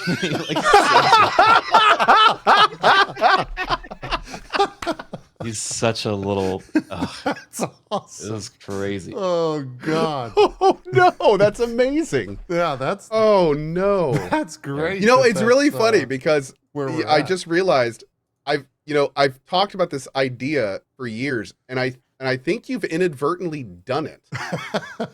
and what that is as a streamer, we have this amazing ability to be able to play games and have other people watch our gameplay and then tell us what we missed or didn't pick up or a door we lost and stuff like that. And whenever we have questions about the game, we just say them, and then all of a sudden the answer is right there on the screen next to us. And I've always talked about how it would be interesting if you made a Clippy for gamers. That would be that for the solo player. It sounds like that's what you've done. I mean, you could technically ask your AI any question about the game you're playing. You could just feed them information about what you're doing, and they could give you the answer. I mean, if it had the ability to go on the internet and search for stuff and bring it back, he can. It'd be the ultimate gaming buddy. That's you literally can ask. Exactly that's what we've done. I think NVIDIA is working on that as well. You should call that Twitch chat and sell it to your viewers and just be like, you want your own Twitch chat? Here you go. Yeah. Double click it and you've got a chat to talk to, and it'll Better yet, oh my God, make an overlay so it puts it in text and assigns the answers to a random screen name, and then a person could have their own fake chat actually right there. Even though that's kind of creepy. It's a little creepy. Anyway, but yeah, Twitch friend. Yeah. Then you could be a streamer all by yourself and not make any money, but it'd feel like it. It'd be so much fun. We don't have to stream to anyone anymore. We just stream to AI. No one would watch you, just you. It's learning from us. Yeah. It's all the fun without any of the stress of people actually looking. Oh God, can you imagine Clancy's watching this and he's like, by God, we're gonna be rich. We could call it guest AI. We don't need the streamers anymore after all. I just watched your clip, dude. I just watched that clip. I got excited and guessed. That was so good. Oh man, I love it, dude. We'll post that around to the chats for folks to watch. Yeah, that's awesome. Yeah, it's. I'm not involved in the Blueprints. I guess. I'm not involved in the Blueprint zeitgeist. Blueprints mania. Oh God, you said it. That's the third one. The third one. But well, it's my first, and I get one per show. Okay, you're right. But well, actually, it's been a lot of fun watching it. I try not to tune into the streams on the off chance that I actually do go back to it, and I don't want any of the stuff spoiled. But it's really cool that's a thing. It feels like a more evolved / maybe bigger period for The Witness, when The Witness was all the rage back 10 years ago or whatever. Seems like that, but even bigger, because I don't think a lot of stuff has been solved. So it's really cool to see all of that. And I'm curious how long Co will go down the rabbit hole, because pretty much every single day I'm like, oh, well, I'm not going to watch Co this morning. I'm sorry, dude. I'm having between that. I don't want to get spoiled by Co this morning. Well, it's funny because hopefully we have time to talk about this. It's gonna be good. It's been crazy playing this alongside having freaking Clair Obscura like right there, and it's so good. Like I've been addicted to Blueprints, but oh my god, I've relished every. Before we continue, anyone have anything else about Blueprints to say? It's good. Go play it. It's good. Go play it. Yeah. One small thing, random thing. My YouTube editors actually made a "What is Blueprints" and how to play it video. If any of you guys are interested, so like if you have no idea what Blueprints is, or you want to like, get the thing, we have a video up there about it. Anyway, awesome. Moving on. Clair Obscura is great. It sold 1 million copies in 3 days, made by a 30-person dev team. Game looks beautiful. It's well voice acted. The worst part about it is the lip sync, and man, it is. Yeah, and the lip sync's not even that big of a deal. Like, it's not that big of a deal at all. Like it stinks, and it definitely sticks out. Yeah. But the fact that it's the worst part speaks so highly about the game. Like everything else is great. So it's like the worst part is not that bad at all, and the lip sync for me is whatever, because I'm staring at their eyes, because their eyes are very expressive. I truly don't understand how 30 people made this game.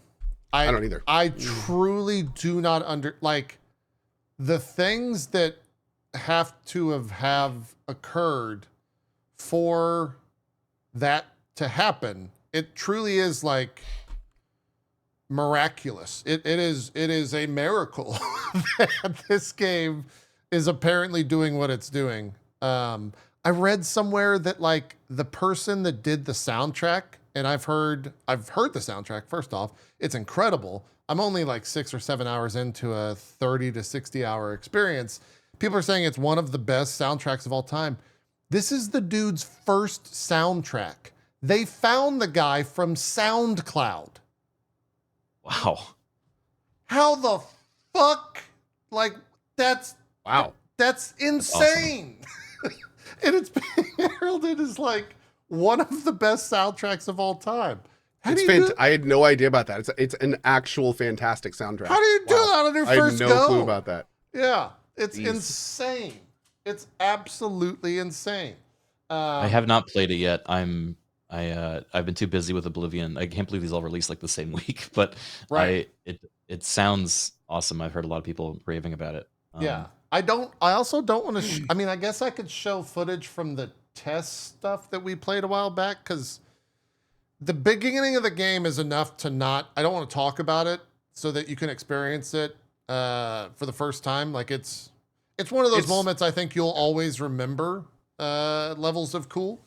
And even like the first 5 minutes, there's a conversation that happens between two characters right off the like hitting start, and you're just like, holy shit, that was really impressive voice acting, and the story and the dialogue just felt so unbelievably natural that it was shocking. I was almost moved emotionally to tears just from this conversation.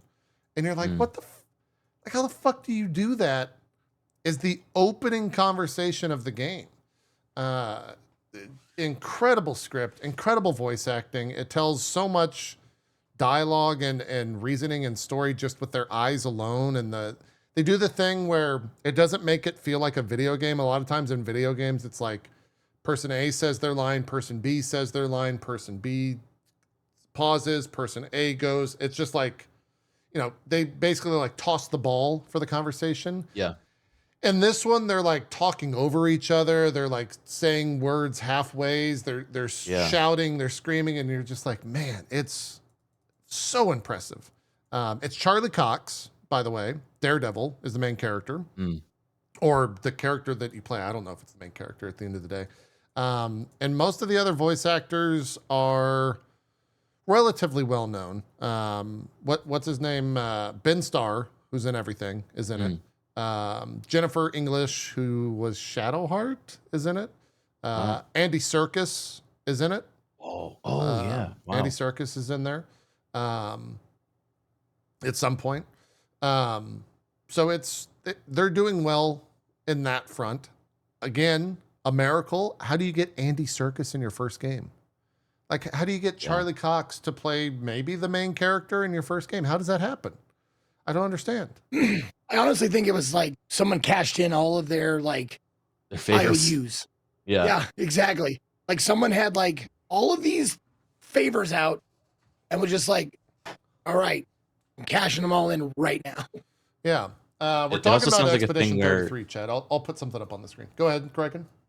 It sounds like, I mean, I have not played it, so I can't really speak to it, but it sounds like from what you described, even out the get-go, that you can tell this is like an original and really made with love like experience. And I think that definitely attracts a certain type of creative. And, you know, if you're sending around like a 5-minute clip or demo of your Maybe. experience, and it's like, you know, maybe that's all it takes to just inspire or get in the hands of, you know, the right person who knows the right person who can get it in front of Andy Serkis, who's like, yeah, hell yeah, this is like up my alley. So, you know, maybe it was the right, you know, the right team at the right time, and, you know, or maybe it's calling in favors or whatever it was. But it's I love when I mean- see like something that feels so unique based on the people that are working on it. Yeah. I think we might be ignoring another like factor. Maybe someone who invested in it has a goddamn bunch of money. As I far don't as money know, is yeah. another motivation. I mean, they kind of came out of nowhere when they jumped on. Was it the Summer Game Fest for Xbox? I may have missed this, but they also have a bunch of pedigree on their team. Which Well, is good. right, yeah. Dev pedigree Yeah. is they're all Ubisoft, right? It's former This Ubisoft very employees? well, like this game, we don't know the history of them, but this game very well could have been like the start of the AAA exodus into AA and indie. Like this may be the kind of stuff that hopefully we're going to be looking forward to over the next few years as the AAA true, monoliths yeah. fall apart. Yeah, So this Yeah. this just may be one of the first. yeah. I mean, funny enough, the game that you were just showing Zeke, another great example. I mean, Sure. like, Yeah. you were just talking about like all the pedigree on that team, and now here we have True. this like fun little indie game that could kick ass. So yeah. Yeah, might be true. I mean, that's Um, super encouraging if that is true. Like, you know, I mean, the reaction to all of the layoffs and the state of the AAA games, meaning all of these fresh studios with an incredible amount of like vision and experience, making these like super hyper specific products that are hitting like a completely new audience sounds great to me. That's the perfect kind of Completely. world for And most gaming. importantly, Yeah. not bogged down by, you know, all the people that are just there to make money, not bogged down by endless teams that need to approve all the things. Like they're smaller, they're more agile, they're able to focus more on their passion instead of the bureaucracy. So like, Mhm. yeah, I'm sure not for everyone, obviously, but for a lot of people, this is going to be like a great change for them. They get back to what they really loved about games, you know? Mm. Yeah. Yeah. It'd be nice. Yeah, it's it going back to the success of it. Like we said, they passed 1 million sales. They specifically said sales. Specifically It is said on sales, it is on Game Pass, but they said sales this morning. They passed 100,000 concurrent on Steam, to which they celebrated, and people that have played the game and finished the game are all celebrating. It is the highest reviewed game from a critic perspective of the year. It is the highest reviewed game of all time from a user perspective of all time, not Currently. just of the year, of all Currently. time. From a user, so anyone that can. I don't know what the criteria is to be able to go and review user-wise on Metacritic. Maybe that got crushed since they celebrated it. But it was something like 600 or 700 user reviews, and it was the highest of all time. I don't know if that's still the case, but yeah, it's breaking all kinds of records, and I fully expect, given the sounding board that has happened around this game, that it will definitely pop back up around Game of the Year, and definitely be considered around that, even with something like Just GTA 6 still reportedly coming out this year. Yeah. ACD2, Yeah, This is gonna be a KCD2, nightmare. it's going to be Blueprints. a wild, yes. ACD2, GTA 6, Blueprints, Oblivion Remaster. I'm putting out there. I think also, you know, is in the running. Like yeah, there's so much.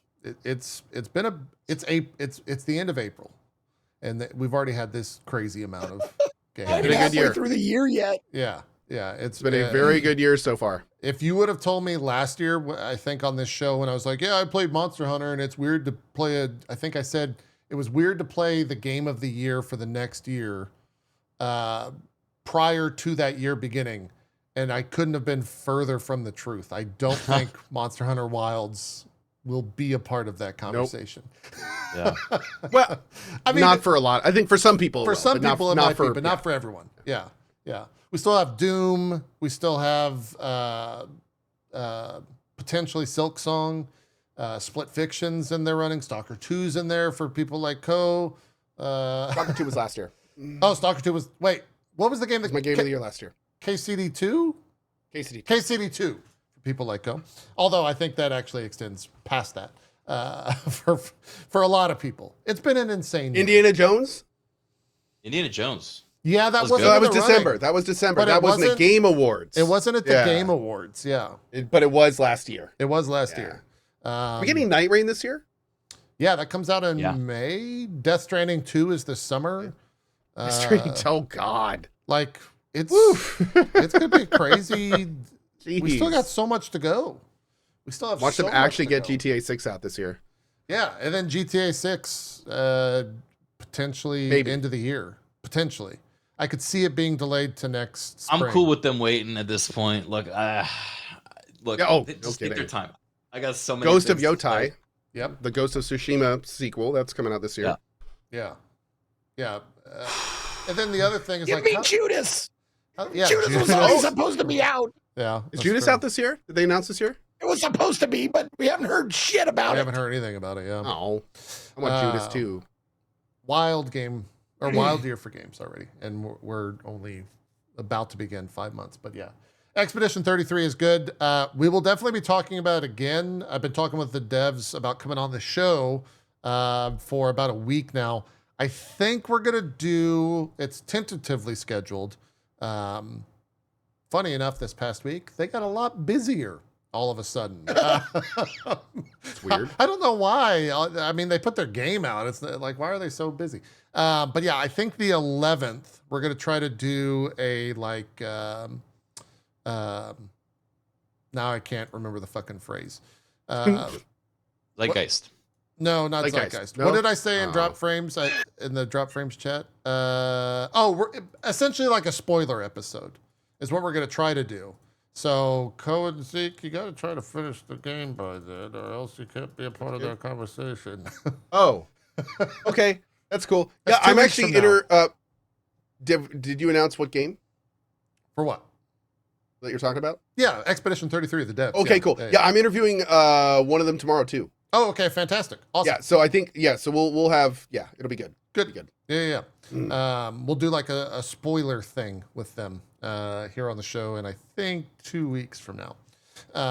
So finish the game. I heard it's not too terribly long, right? It's like 30-ish hours or 30, something. 30 for a main story, 60 hours if you want to do like all the things. 30 hours. Yeah, it's about main story. Okay. You could do it, Zeke. It's worth it. I think you'll be in just for the story alone. You can put the game. You don't have to worry about the game's kind of hard. Like that's one thing people are finding out is on the hardest difficulty, the parry mechanics are pretty brutal and can be a pain in the ass. You don't have to parry. It's additionally like learn to dodge. Once you learn to dodge, then you can start to parry because parry gives you extra damage in fights. Dodge just means that you don't get hit.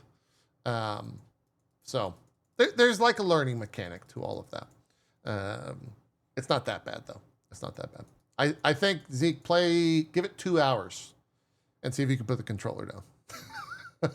Get past the prologue and see if you can put the controller down. It's real good. Yeah. It's Very it's very timey heavy on hardest difficulty. On hard, like I said this in my thoughts video on it. On the hardest difficulty, you're both playing a hard RPG and a hard rhythm game because you cannot survive on the hardest difficulty without properly dodging and parrying. Like you literally, the math will not add up. Yeah. So it's you're getting a twofer on hardest difficulty. Yeah. I'm not going to play it on hardest difficulty. I don't know why you guys are even talking about that. Okay, cool. Okay, Just making cool. sure. Yeah, just enjoy the game. We're good. Just enjoy the game. Yeah. What else? Hey, Criken, I don't ask these two because I know the answer. Did you get a Switch 2? Do you care for a Switch 2? Did you even try to get one? I forgot the pre-order was happening, and then I checked, and they were all gone. And I was like, Okay. I guess Fair I'll get one when I get one. But Yeah, they were I mean, sold I'd out like pretty to- quick. Yeah, I'd like to play the new Donkey Kong and the new Mario Kart. Those look interesting. Yeah. Donkey Kong was like my first game when I was a kid. I got DK64 for Christmas with the Nintendo 64. There's a video of it that I showed my chat where I open it and I stare at it for a long time, not saying anything. My parents are like, "Are you okay?" And I'm like, "This game looks kind of hard," and it was very hard. DK64 is a nightmare of a game, but I finished it on stream recently. This was, Nice. I never Long finished it when I time was a coming. kid, and I was like, I'm going back and I'm going to beat it, and we did, and it was a very cathartic moment. So Yeah, that's awesome. yeah, I'm excited. Dude, for I the new did Donkey that not too long ago with TMNT and like the Battletoads? NES TMNT and Ninja Gaiden. Yeah. And Didn't you do it with Battletoads as Blaster well? Master. What's that? Didn't you also do that with Battletoads, or had you already beaten Battletoads? No, or no. something? No. Okay. No, I had no nostalgic love for Battletoads. I didn't play it. That game much. is So I didn't- tough. It wasn't one of those games that I was like, man, I never beat that as a kid because I never really played it as a kid. But Got those it. other ones I played a shitload of and never beat. Yeah. So, yeah, the Switch 2 is going up pretty quick. My funny story is Target. If anyone needs a webcam or a Nintendo Switch Pro Controller 2, let me know, because when I went to check out at Target, I would hit, check out, and it would be like, an error has occurred. I would hit shit. check out again, and an error has occurred. And I'd hit check out again, and an error has occurred. Well, I really want my webcam and the controller, so we can, let me check out again. Oh, an error has, oh, shit. Let me do, okay, error has occurred. Wait, how many times did you click? 7 times later, my order God went damn. through and it completed. And I was like, great, cool. I got this silly little webcam and a controller, and I go to sleep. And I wake up the next morning to 7 emails from Target for 7 other orders that have gone through for a controller and a webcam. So I spent about $1,000 on controllers and webcams that I'm gonna probably end up canceling. I would hope so. But Yes. But alternatively, if you could any do the most buddies, surreal stream of all any time, streamers with 7 need it, POVs. I've got some webcams and some pro controllers from You Target. could have like a 360 like POV of you playing on the Switch with your 6 other friends. If you don't make a short of you in a trench coat opening it up to have 6 controllers and cameras waving down, and then you just look at the camera and close it again. Well, my so everyone's God. like, why did you cancel? Why did you cancel? When the PS5 came out, I had a bunch of PS5 systems extra that I ended up giving to streamer friends that weren't able to get one. So that's why if anyone needs a pro controller or a webcam and wants one, I'll change the address and you can PayPal me money. Until then, I'm gonna keep the orders at least for like a month or so, and then I'll cancel them. But yeah, I ended up getting 2 Switch pre-orders, one from Target, and then I got a Best Buy backup that I'll cancel once the Nice. You never know if you're actually gonna get it, right? There's always that fear that like you got a confirmation, Yeah. Oh yeah. and then they cancel it down the line. So I don't trust those stores. I don't care about either. me. I don't care about them. I don't either. I don't. Let's get my trust them Switch at all. 2. I don't trust them at all. So that'll be a fun week because the Switch will ship on June the 5th. June the 6th will be the first day of KiwiCon, of Summer Game Fest.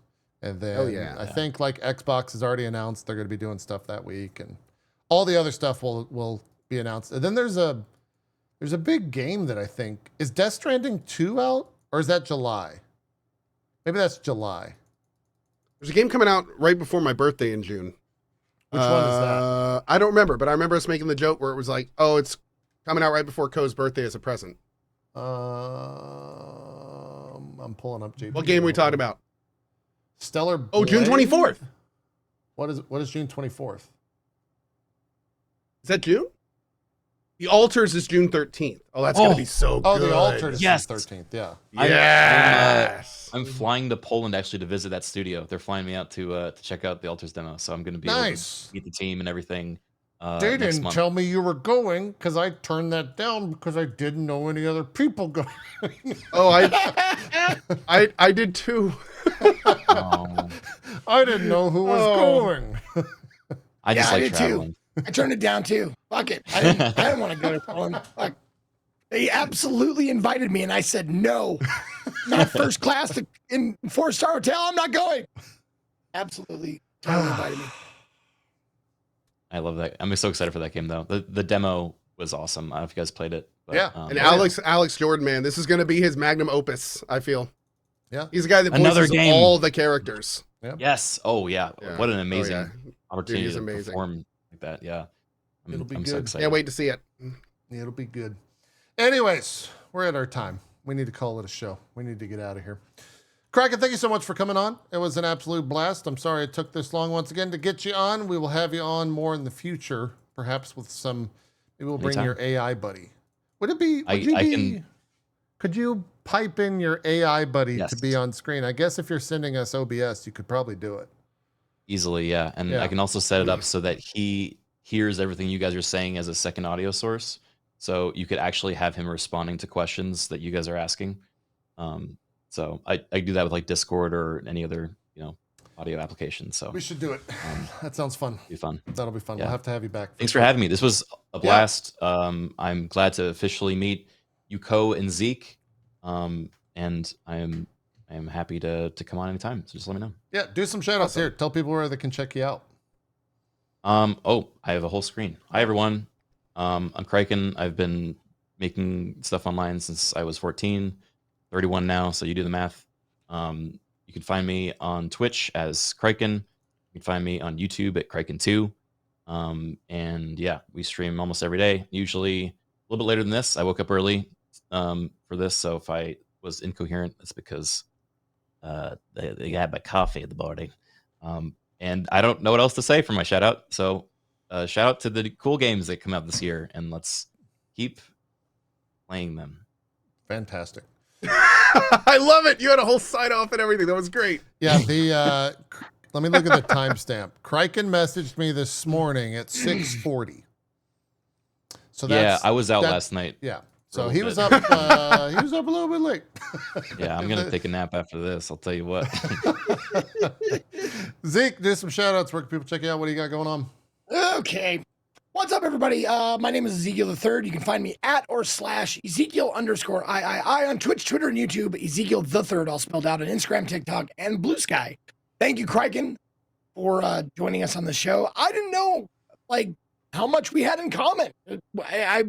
I would love to become best friends with you if you want. Oh, there we go. Oh, that's I accept your best Okay. friend invitation. That's an I'm offer excited right now. there. Zeke and Criken just went on a date, and Zeke's like, "Do you want to get married?" I felt a spark. Did you feel a spark? I felt the spark too. Yeah, I felt the spark. Okay, good. We weren't sparkless. That's great. Anyways, also thank you to itmeJP for being my co-host. I broadcast video games on Variety Streamer, so if you want to catch me, I'm on at 1 p.m. EST, just like this show is every day except Monday. I take Mondays off, so I'm off tomorrow. But on Tuesday, we got an if-then winner's choice, game choice, and it's gonna be a fucking torture. Oh. I'm gonna be playing Wings of V for the Oh, wow. Okay. the drawing winner's choice tomorrow, and I'm going to try and enjoy it. I'm going to do my best to enjoy that game. So if you want to come watch me really grit my teeth and enjoy a game, Tuesdays for you. Come on out and watch me play Wings of V. What I'm doing for the rest of the week, I don't know. Looks like I might be doing fucking Clair Obscura because JP kind of badgered me into it. So Do it. we'll It's see. worth it. We'll see what I do. But also, I wanted to announce also I'm doing a charity D&D stream on Thursday, May 1st, for the Game On to End Lupus. Going to be over on twitch.tv/LBell, and it's L with a 3 LLEBELLE.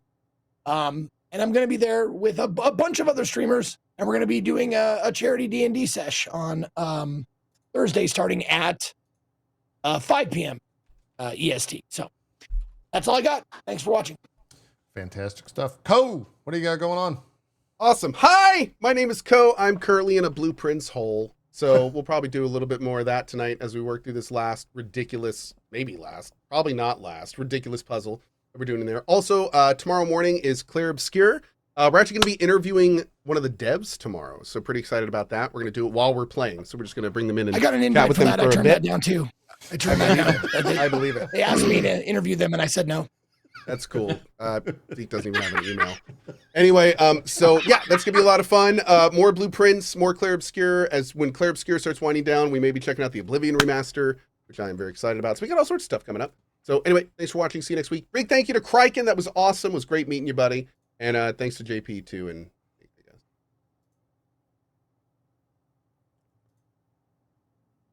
Good final show. yeah, it was good. It was an all right final show. Yeah. Ko, I'll send you the Discord link for the Drop Frames chat next week. We'll get started with the new show. Yeah, Zeke, great final show. It's fantastic. We had a good run, guys. And Criken, I'll send you that link as well. Okay. Cool. Yeah, we'll talk. Thank you everyone for watching for the final show of Drop Frames.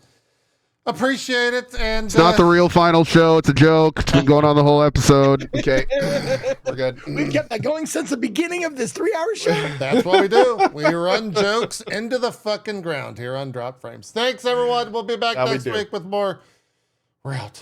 Bye-bye.